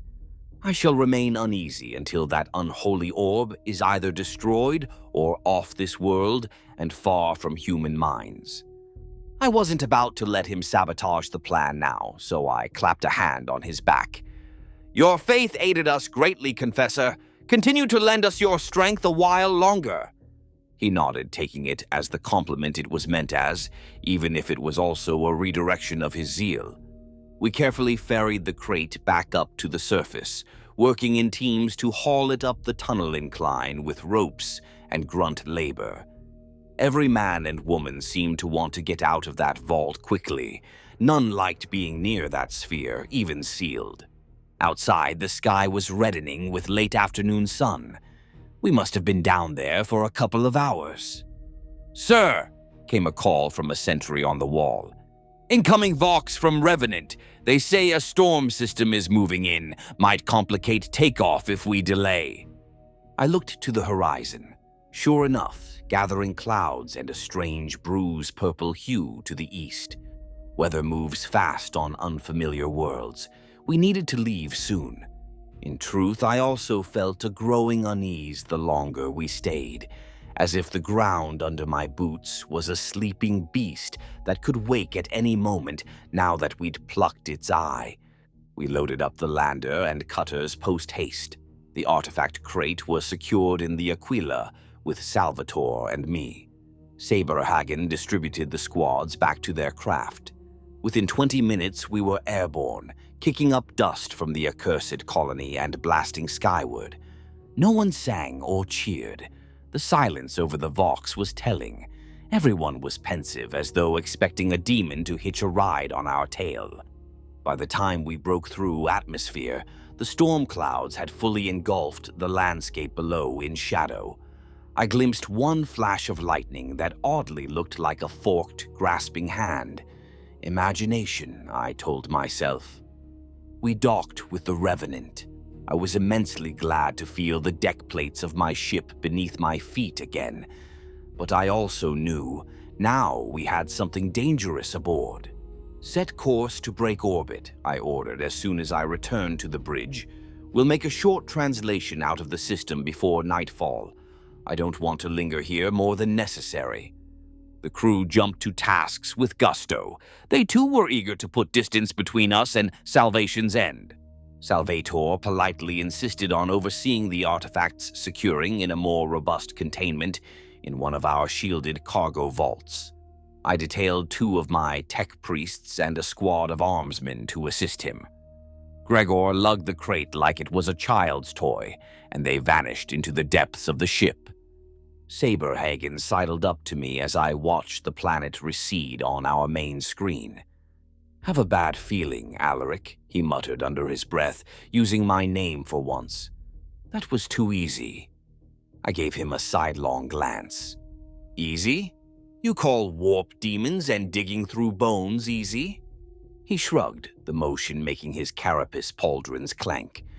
"We got what we came for, and no one seriously hurt. In my experience, the cosmos usually demands a blood price for such fortune." I couldn't dismiss his instinct. It echoed my own superstitions. "Price may yet come due," I murmured, eyes still on the shrinking globe of Salvation's End. In my mind, I saw that caution carved into the vault. We failed. Forgive us. I silently promised those long-dead souls that their failure would not be ours. Little did I know the fates had already begun to collect their toll. Chapter 4. Treachery in the Void.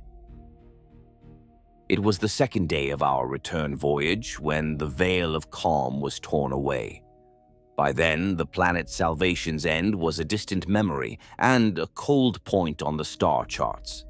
We had translated back into the warp shortly after leaving orbit, eager to put real space distance between that cursed world and us. Navigator von Holt charted a swift, if somewhat turbulent, route back toward Imperial space, with an estimated translation point near Port Wander to offload Salvatore and our artifact. Despite lingering unease, morale had tentatively lifted. The crew believed we had snatched a grand prize and lived to tell of it. Debts paid, glory to come, the thought glimmered in their eyes when they looked at me. I wish I could have shared their optimism wholeheartedly. I kept the artifact's containment vault under heavy guard. Only Magos Tharkus and a pair of senior tech priests were permitted to tend to the null field generators, rotating every few hours to avoid prolonged exposure. Confessor Holger led prayer circles on each deck to ward off any creeping influence. So far, no incidents, or so I thought. It began with a single gunshot echoing through the lower decks. I was on the bridge when the report came. A panicked voice over Vox. "Shots fired! Security to main enginarium, subsection 3. We have a man down, possibly mad." My gut tightened. "Saberhagen, take a detail," I barked. He was already moving, rallying 2 armsmen at the hatch. "Captain," another voice crackled, "Magos Tharkus on the enginarium circuit." I regret to inform you one of my tech acolytes has discharged a firearm and injured Enginseer Rowe. The acolyte has been restrained, but he is babbling. It is most irregular. Babbling what? I pressed, rising from the command throne. Tharkus's tone was perplexed and disturbed, a rare emotion for a tech priest. He was repeating, "The eye opens, the eye opens," and speaking in what I fear may be a warp tongue. "I have sedated him, Lord Captain," I cursed under my breath. "So it begins," I thought. "Lock him in medbay under guard, quarantine that area, and check on the artifact vault. Ensure everything is secure." "I will personally verify," Tharkus responded. I paced the bridge, heart thudding. Holger overheard the vox and approached, sweat beading on his bald pate. "Captain, we must destroy that thing. With respect, each minute it's aboard, the risk grows." "I'm aware," I muttered, "but right now I need to keep this ship together." "We'll do nothing hasty. Go calm the crew. Use every prayer you have." He looked like he wanted to argue, but saw the resolve in my eyes and relented, heading off to rally faith. I felt a presence at my shoulder. Salvator, he'd taken to quietly standing on the bridge like a ghost lately. Now he cleared his throat. "Captain, if I may, might I suggest we drop out of warp prematurely at the next possible beacon? If the artifact is compromising crew, perhaps real space will mitigate its influence."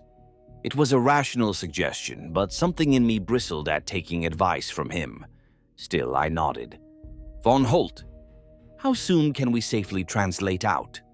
The navigator, still strapped in her station, opened her bloodshot eyes, thankfully just the normal two.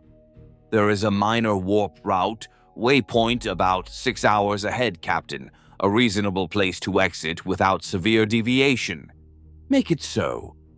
And inform me immediately if you sense any warp perturbations around our vessel." She inclined her head weakly.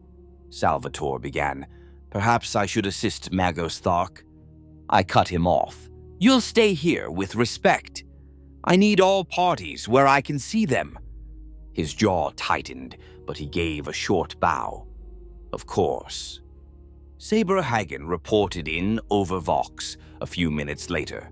The acolyte was secured, Enginseer Rowe would survive a gunshot to the shoulder, and aside from rattled nerves, all was quiet again.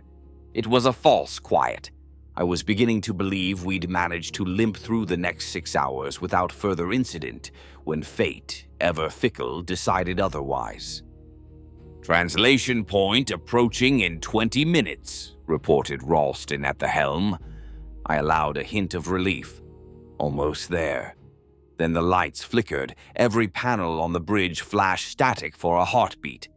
I heard Von Holt gasp, clutching her temples. The ship lurched, not physically but in an intangible way, as if a ripple passed through the Geller field. "Status!" I barked. No one answered immediately. Augur Officer Lahane frowned at his scopes. "Not sure, sir. Might have been a minor warp surge." "Navigator?" I turned to Serelda. She was trembling. Something brushed against us. Her uncovered eyes stared at nothing. A presence. It came and then went. My skin crawled. "Maintain course." "Let's get the hell out." As if spurred by my words, alarms suddenly whooped throughout the ship. Not one, but several. "Multiple alert signals, Captain," shouted Varlo from comms. "Section 7A, 5C, 9F, pressure drops, and firefights." Firefights. My mind raced. Could the warp have breached again? Or was this internal? Saberhagen's voice cut in.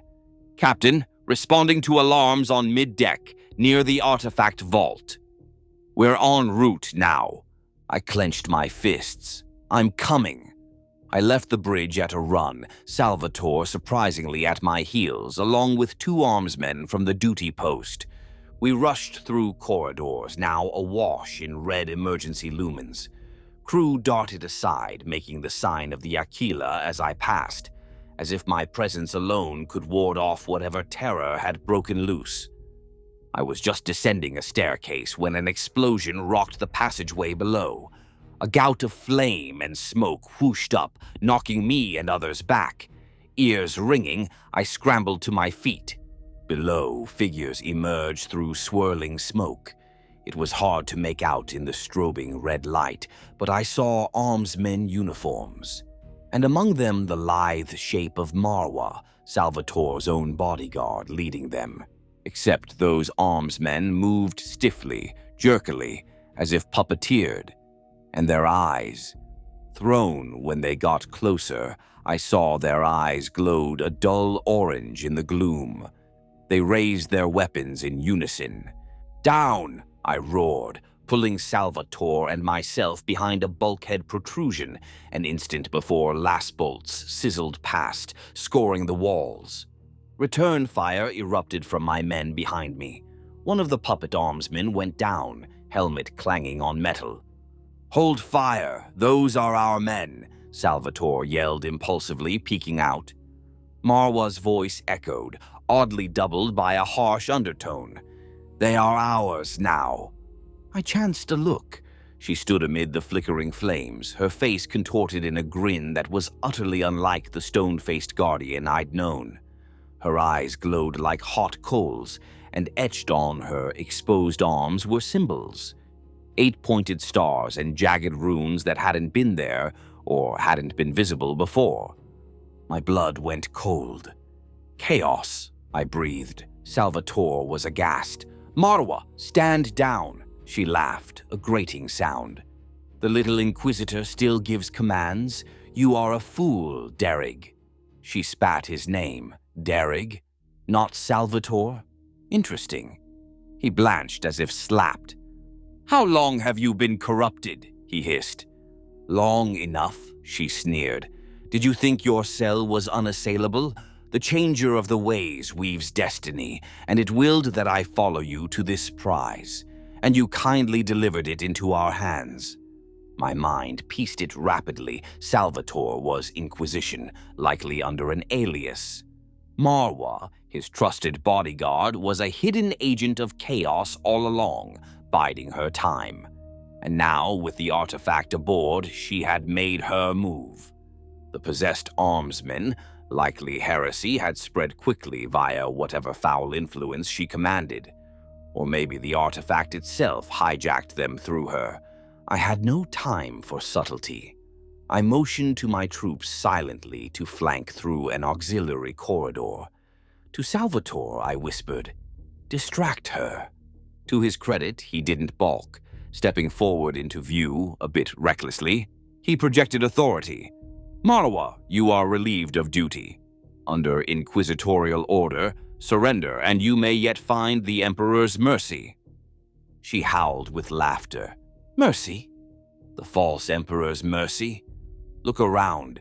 He has no power here." She extended a hand, fingers splayed in a strange pattern. I felt a pressure in the air. I yanked Salvatore back, just as a bolt of crackling blue flame erupted from her palm, exploding against the bulkhead where he'd stood. Warp witchery. Wonderful. Our situation was grim. She had at least 5 armsmen enthralled. My armsmen, Emperor, damn it. Plus who knew what unnatural forces. We had maybe 4 active fighters with me, plus Saberhagen on his way, hopefully. As the witchfire cleared, I heard heavy bootsteps behind Marwa, Saberhagen's squad finally arriving from the other side. They had her in a crossfire now in the corridor intersection. "Open fire!" I commanded. Bolter and Las rounds converged from both sides. 2 more enthralled armsmen jerked and fell as impacts riddled them. Marwa snarled some guttural phrase. One of the remaining thralls literally hurled himself into the line of sear to shield her, body crumpling under shots. In the chaos, Saberhagen himself barreled forward with a roar, power sword cleaving. He caught another thrall, nearly bisecting the man with a sizzling slash. Mercifully quick release for that poor soul. Marwa darted back with inhuman agility, returning fire from a pilfered lasgun. A shot grazed Saber Hagen's thigh. He stumbled but kept coming. She was cornered now, only one enthralled armsman left as a meat shield. Her eyes darted wildly and fell upon a hatch door just behind her. The artifact vault antechamber. Before I could shout a warning, she thrust her hand into the door's rune panel. I heard an agonized sizzle. She literally forced it open with a warp key, perhaps, likely burning her flesh in process. The hatch slid open and she dashed inside. Saber Hagen limped after, and I from the other side. We trapped her in the vault chamber. It was a narrow room dominated by a central stasis casket, containment runes glowing on its surface. The artifact's crate, attached to additional machinery and power banks that hummed. 2 tech priests lay on the floor, unmoving, alive or dead, unclear. The signs of struggle. One had a pistol drawn. Marwa stood atop the casket itself, a mad silhouette. "Too late, pawns!" she cried. In her hand, she held Magos Tharkis by the throat. The tech priest wriggled weakly, his mechadendrites flailing. "I will take what we came for," she declared. "The great conspiracy fulfills its promise." Her free hand plunged into her coat and withdrew something. "Emperor have mercy, it was a melta charge, blinking red, already activated." "No!" Salvatore shouted behind me. She slammed the charge onto the side of the stasis casket. Time seemed to slow. Saber Hagen and I both raised our weapons, but she had a human shield. The Magos held in front of her. If we fired, we'd kill him and possibly still not stop her in time. I had seconds to decide. "Everybody down!" I roared and tackled Salvatore and the nearest armsman, dragging them behind a support column. Saber Hagen dove the opposite way, shielding himself behind an overturned cogitator bank, and even grabbing one unconscious tech priest to cover him too. Marwa laughed and, in a final act of spite, flung Magos Tharkis aside like a rag doll. She raised her arms as if to embrace an unseen lover and began an insane chant. The words clawed at my mind, an invocation in a language not meant for human throats. The melta charge went off with a blinding flash and a thunderous concussive blast. The heat was tremendous even behind cover. My ears rang with the sound of metal vaporizing. When I scrambled up, my vision swimming, I beheld a nightmare scene. The entire side of the stasis casket was gone, slagged completely. The null field projectors were in ruins, and the artifact's containment lay exposed. The spherical orb floated, free now, above its cracked cradle.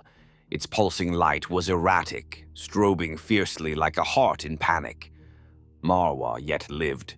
Her unnatural reflexes likely threw up a kind shield or some such.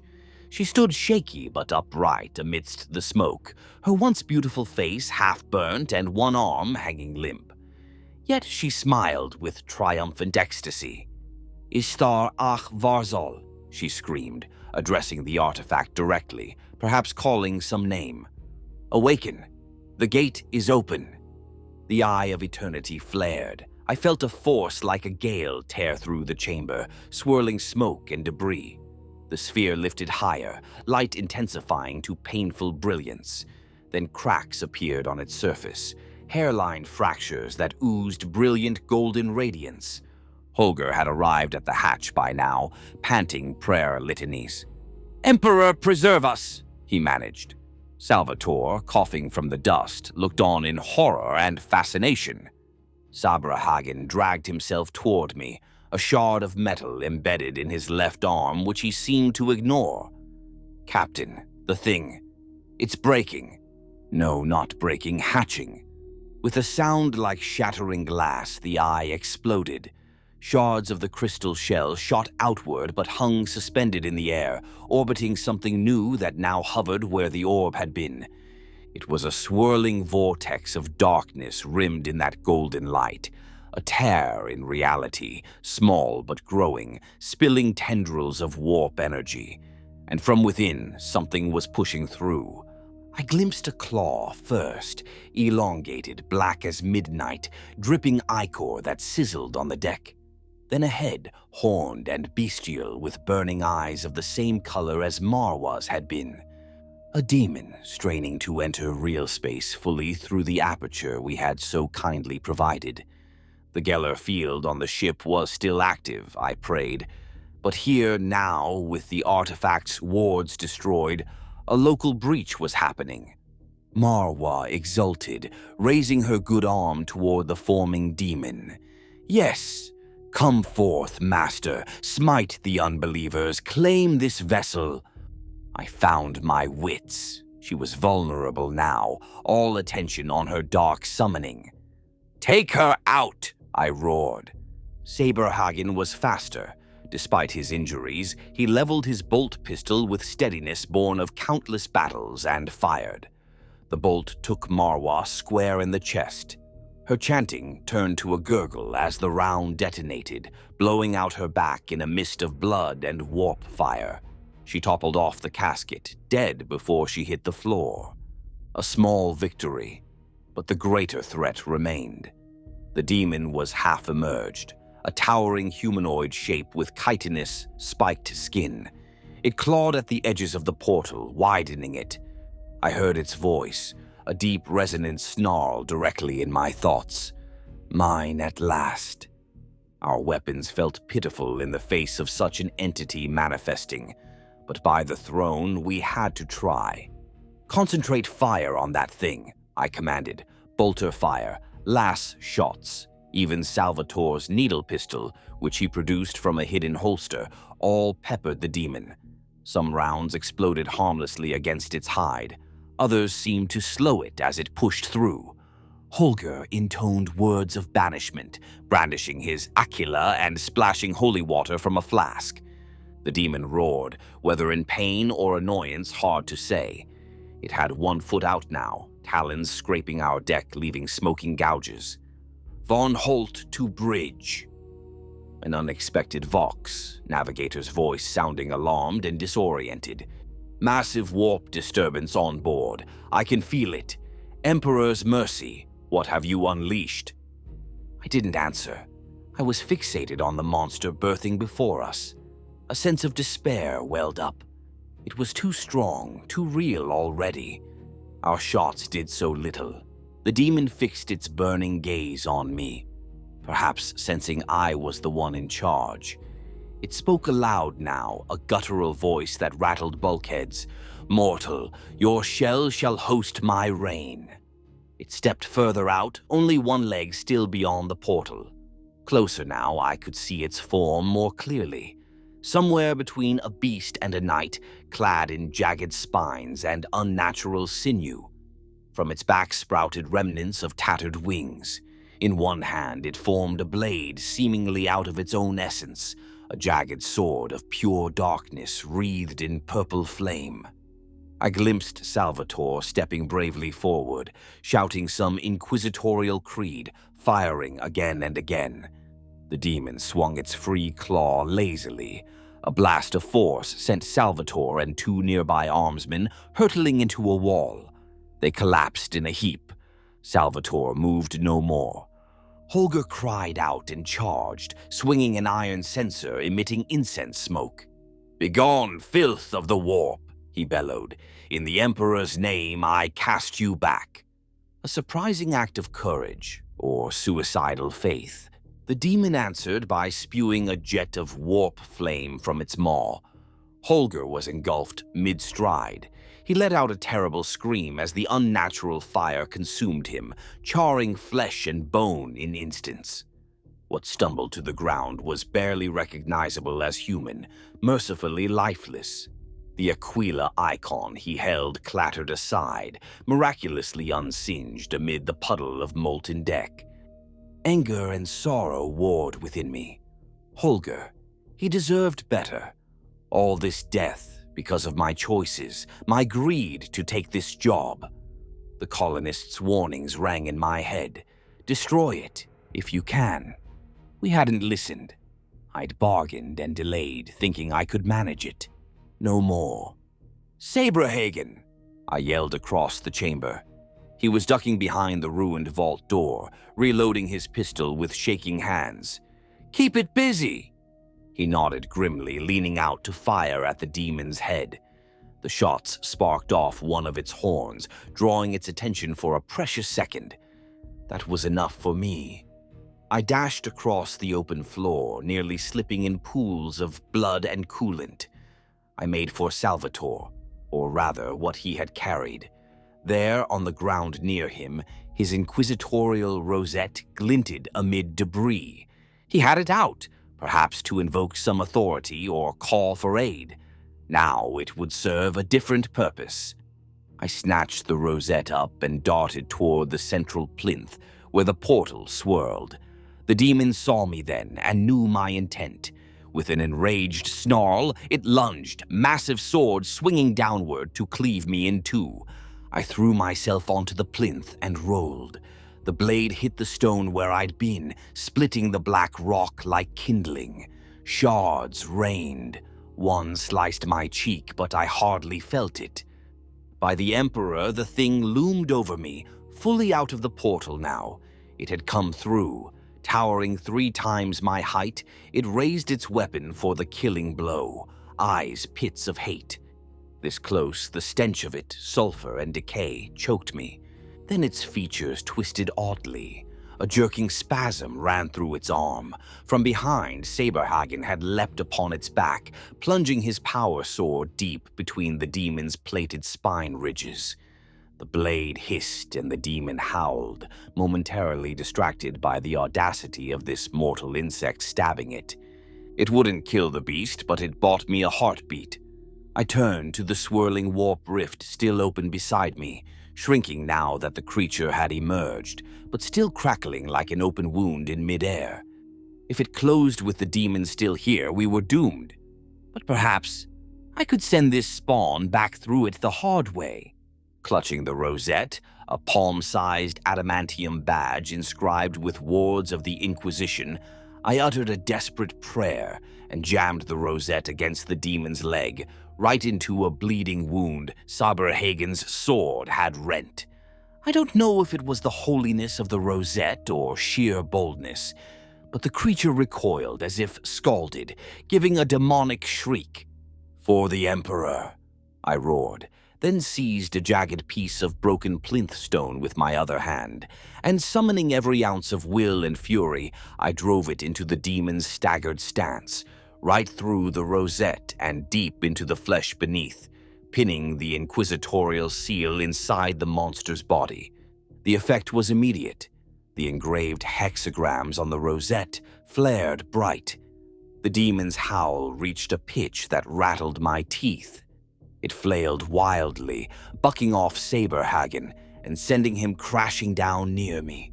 A searing light spread from within the creature, holy wards doing what bullets could not. The demon swiped at the rosette lodged in its thigh as if it were pure acid burning it, and in doing so it lost focus on maintaining physical form. I saw its outline fuzz, the consistency of its body flickering. Now was the time. "Now, Alaric! Finish it!" I heard Saberhagen shout, using my name raw and urgent. Finish it. How? Instinct and desperation guided me.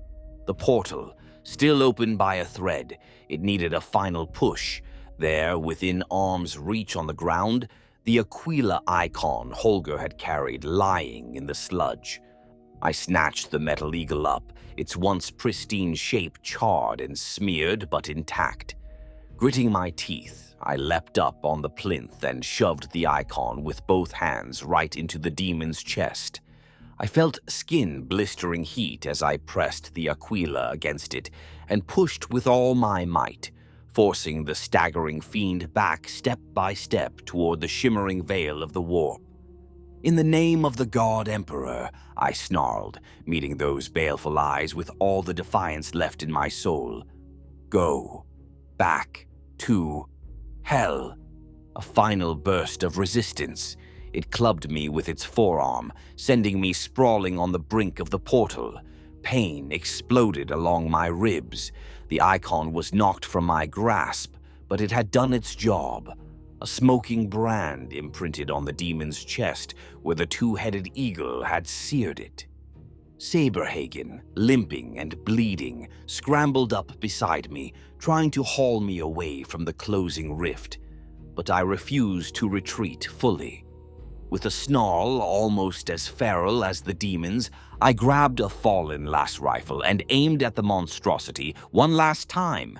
Saberhagen, seeing my intent, raised his bolt pistol alongside. Together we fired. Bolt shells and searing las bolts slammed into the burnt sigil on the demon's chest, driving it further backward. The demon reeled, one leg back in the portal, then another. It clawed desperately at the edges, trying either to hold on here or drag us with it. I couldn't tell. Its sword had clattered away, dissolving into vapor. "Get off my ship," I growled, emptying the lasgun's power pack into whatever mass remained of its torso. With a final ear-splitting screech, the fiend lost cohesion. Its form imploded, sucked back into the shrinking warp tear. In a blink of blinding light and a concussive thump of displaced air, the portal snapped shut. It was gone. Only the wrecked vault and a silence ringing in my ears remained. I slumped to my knees, battered and exhausted beyond measure. The rosette lay on the floor amid sludge and ash, blackened, twisted, but still recognizable. The holy icon was nowhere to be seen, likely atomized in that last struggle. Saberhagen coughed and sat heavily beside me, breathing hard. We surveyed the devastation. Holger's charred remnants, the tech priests, Salvatore and others strewn about. Marwa's corpse, a scene of utter ruin. But the demon was banished, the artifact destroyed. We were alive. I felt an overwhelming surge of emotions, relief, grief, anger, all swirling. But one cut through the rest, the bitter knowledge that my own greed had led us to this moment. Every death here was on my hands. The colonists of Salvation's End had died to contain this evil, and I, fool that I was, unleashed it again for the promise of riches. Saberhagen placed a hand on my shoulder, as if sensing my thoughts. "You did what you had to," he said quietly. His voice was strained but resolute. I nodded numbly. What I had to. Perhaps, at least now, the crew and countless others would be safe from this abomination. A steep price, but worth it? My heart wasn't sure, but my conscience whispered, yes. Before I could reply, an urgent vox came through. Bridge Officer Varlo. "Captain, translation to real space complete. But sir, a ship. There's a ship right on top of us." My blood turned to ice. Of course, fate hadn't finished with us yet. Saberhagen helped me stand. I realized I was limping, likely cracked ribs or worse from that blow. But adrenaline still surged. I could not falter now. "Identification," I rasped into my comm. "Unknown pattern," Varlo replied, panic in his tone. "It looks like a raider or frigate running dark. They must have been lurking at the warp exit. They've powered weapons, not pirates." It had to be the Chaos Warband Marwa was liaising with. They expected a victorious handoff. Now they'd take the prize by force if they could, or simply exact revenge. "We're on our way," I said. I looked around. Saberhagen was wounded. Only two armsmen in the vault still stood, shaken but intact. "Saberhagen, get those who can still fight to defensive stations, and get someone to jettison what's left of that artifact. Flush it out into the void if possible. We don't want a single shard remaining aboard." "Aye," he answered, steel in his eyes. Even battered, he was unbreakable. "And you?" I wiped blood from my face and picked up Salvatore's rosette, tucking it into my belt. "The bridge. Let's finish this." We parted ways. I half stumbled, half ran to the bridge, every corridor now eerie in the aftermath of warp combat. Crew stared wide-eyed at my battered form, but snapped salutes regardless. Overhead, the distinct thump of macro battery impacts shuddered the hull. The enemy had begun firing. I burst onto the bridge to a scene of controlled chaos. Sparks flew from an overloaded console. Officers shouted firing solutions. The view screen showed a looming, jagged ship silhouette, spewing lance fire. It was an ugly vessel, adorned with spiked crenellations and leering gargoyle prows. A corrupted Imperial design, no doubt. "Report!" I commanded, falling into the command throne with a wince. Helmsman Ralston grimly recounted, "They ambushed us the moment we translated. Shields down to 30%. We got off a salvo in return, minimal effect. An explosion rocked us. Lights flickered again. "Plasma drives hit," someone yelled. I gripped the throne. This was the final toll to pay. If it was a fight to the death, so be it. I'd see us give as good as we got. "Full power to forward void shields. Roll on axis to protect our breach side," I ordered. "Weapons, focus all batteries on target's engines. We may not outgun them, but we can slow the bastards." Voidmaster Lahane acknowledged, and the Revenant groaned as she maneuvered. Outside, the void lit with the exchange of fire, bright tracers of our macro cannon shells streaming toward the foe, met by sizzling lances and auto-cannon rounds from them. The enemy raider darted nimbly for its size, clearly outfitted for quick strikes. But they had underestimated our resolve. One of our volleys struck true. A bloom of flame erupted along their aft section. "Direct hit to their engine array," cheered Lahane. I allowed myself a tight grin. "Good. Close the distance. Prepare boarding torpedoes."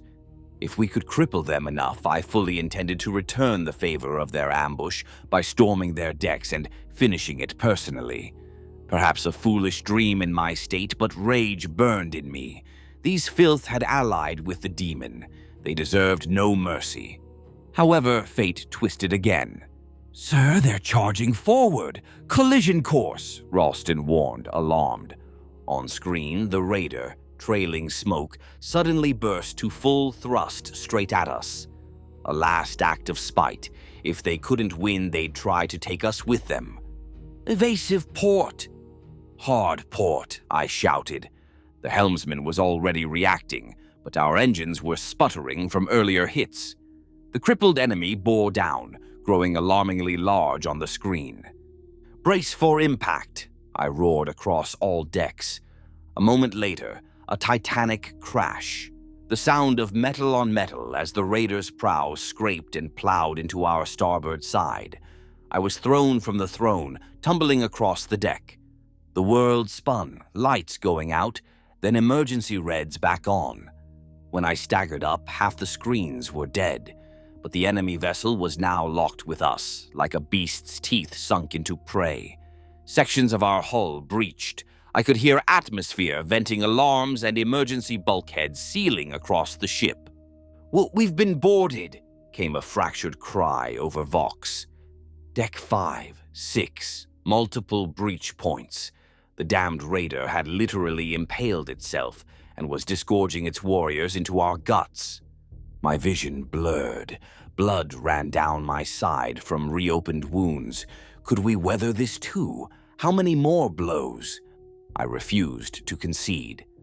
"All remaining armsmen to repel boarders," I commanded hoarsely. "Seal off critical areas. Vent corridors if you must." We still had one advantage. The enemy boarders didn't know the layout like we did, and they were as desperate as we.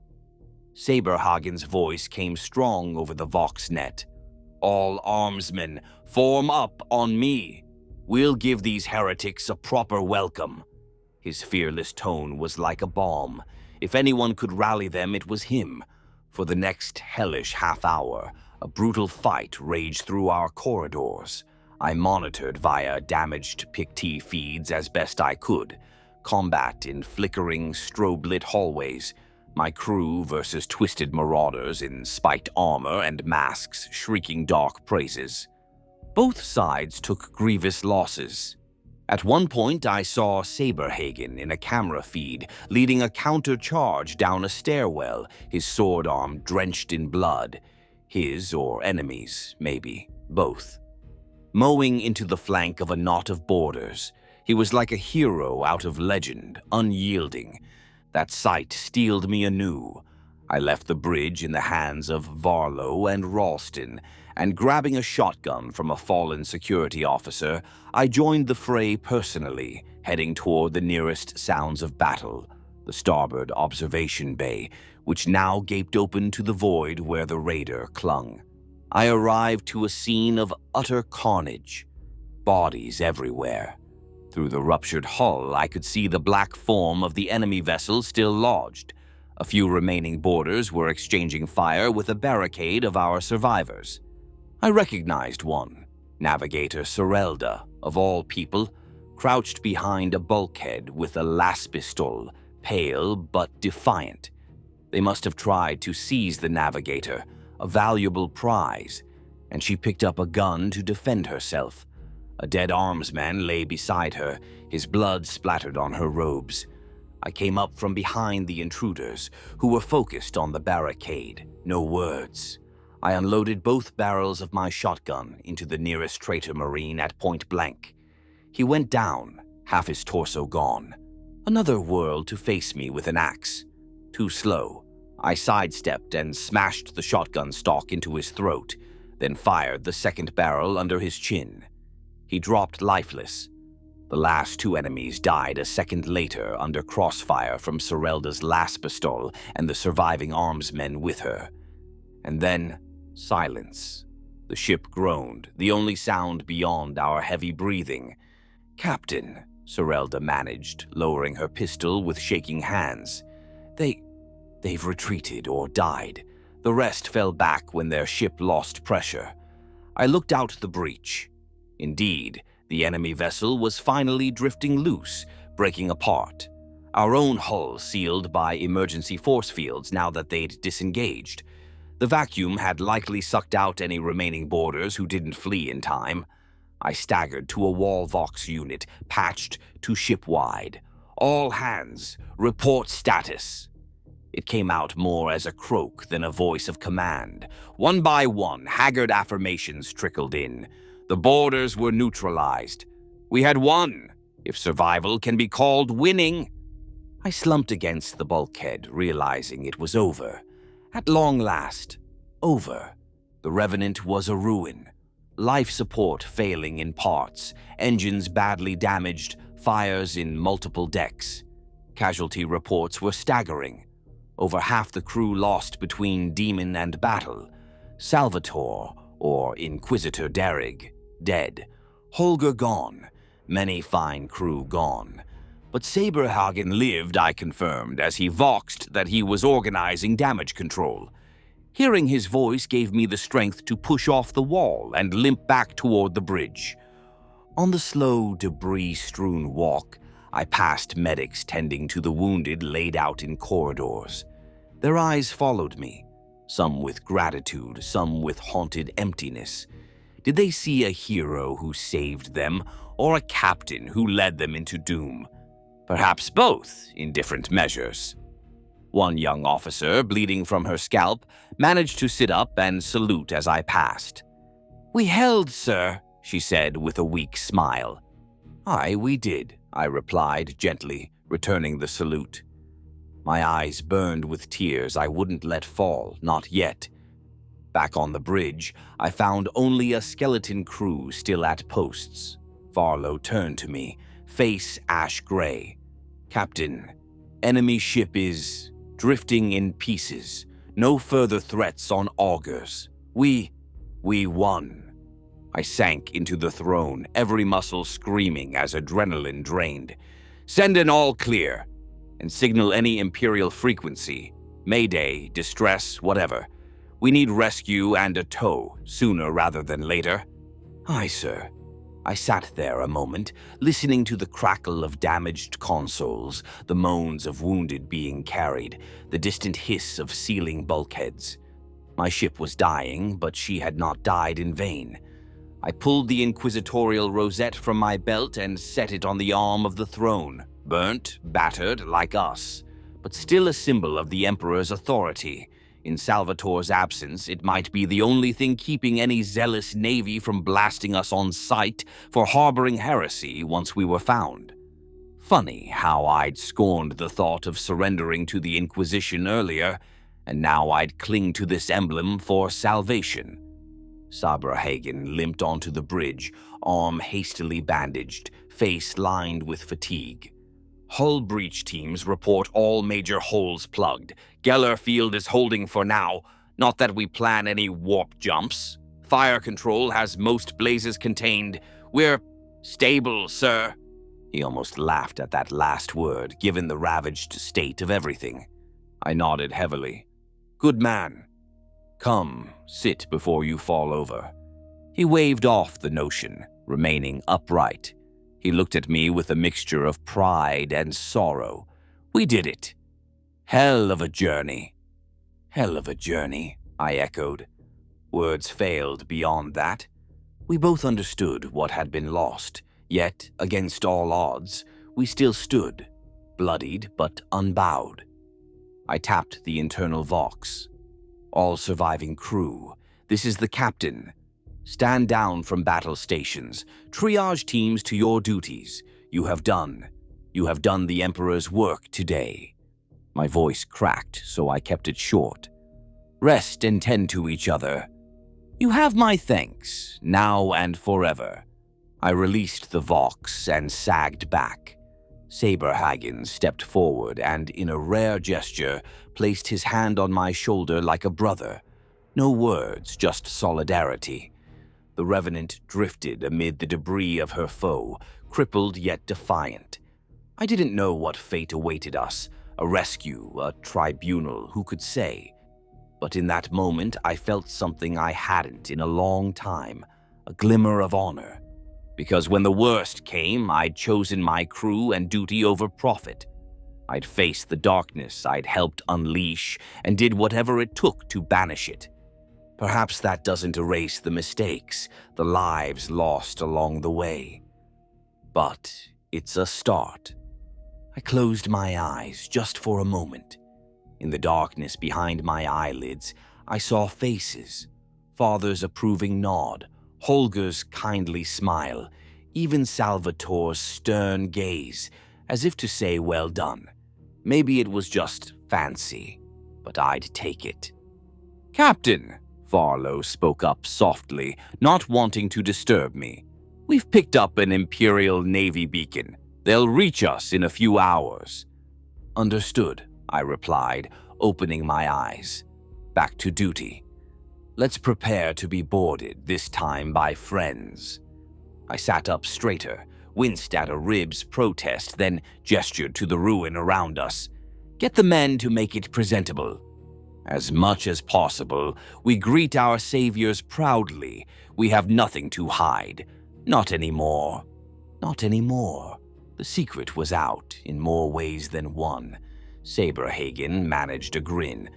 Aye, House Xanther may be down to one bruised ship and a handful of souls, but by the throne we held our own. I allowed myself a faint smile in return. That we did. And in that battered bridge, among the flicker of failing lumens, I felt something lighten in my chest. We had paid dearly, in blood, in sorrow. But we'd emerged with our souls intact, maybe even redeemed in the Emperor's eyes. Time would tell. For now, I had a crew to look after and a story to report. The life of a rogue trader, I'd learned, is measured not in the treasures you claim, but in the trials you overcome and what you learn from them. Painful lessons, but learned indeed. Outside the viewport, a lone fragment of the enemy raider drifted past, a twisted scrap of hull bearing a half-burned heretic symbol. I watched it float off into the stars until it vanished. Good riddance. I whispered a quiet litany of thanks under my breath. We were alive, scarred, limping, but alive.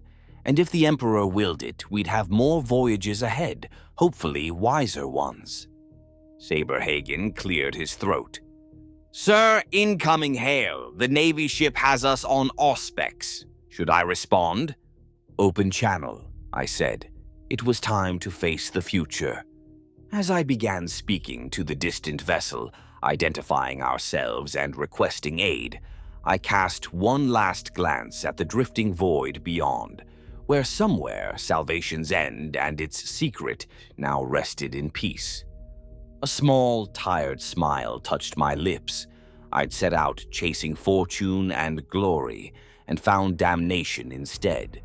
But in breaking free of it, perhaps I'd found something of greater value, a measure of redemption and the understanding that even in darkness, duty and honor must light the way. Epilogue. I finish speaking just as the rescue shuttle docks with what remains of the Revenant. My voice is hoarse, each word weighed down by exhaustion and truth. This entire account, my confession, my cautionary tale, hangs in the air of the shattered bridge. Saberhagen stands beside me, battered and steadfast. The surviving crew gather quietly, listening in the dim glow. They deserve to hear it all. The sins and the salvation. Through a gaping rent in the hull, I glimpse the first rays of dawn from a nearby star, painting the edges of the debris field in gentle light.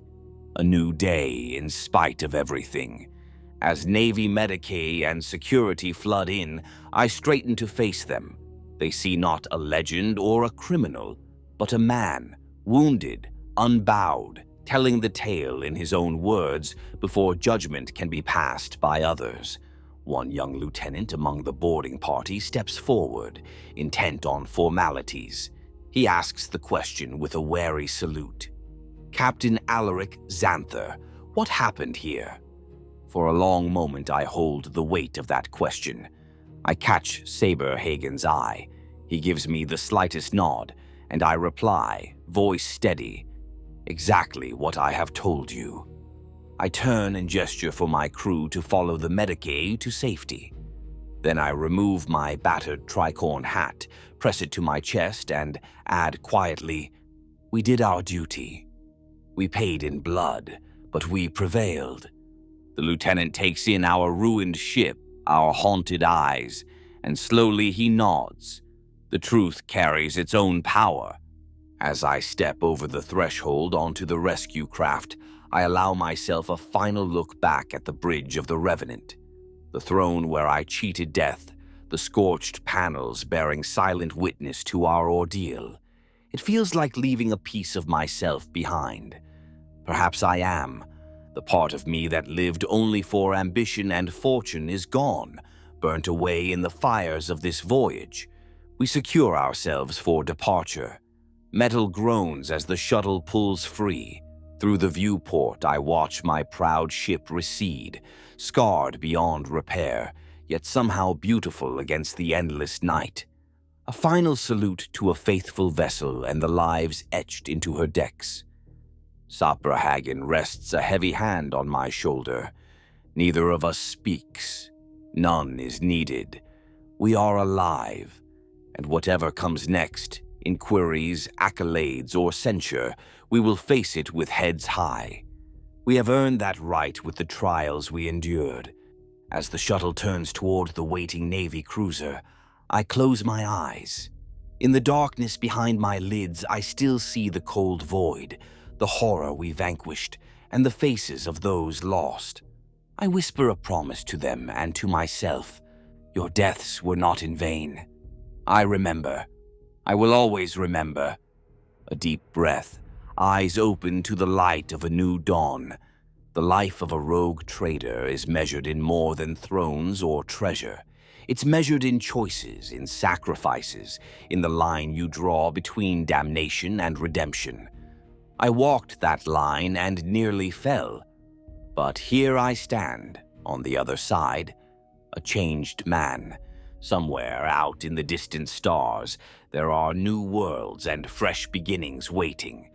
If fate grants me another chance, I'll meet it not as the man driven blindly by ambition, but as one tempered by the fire, wiser, wary, but unafraid.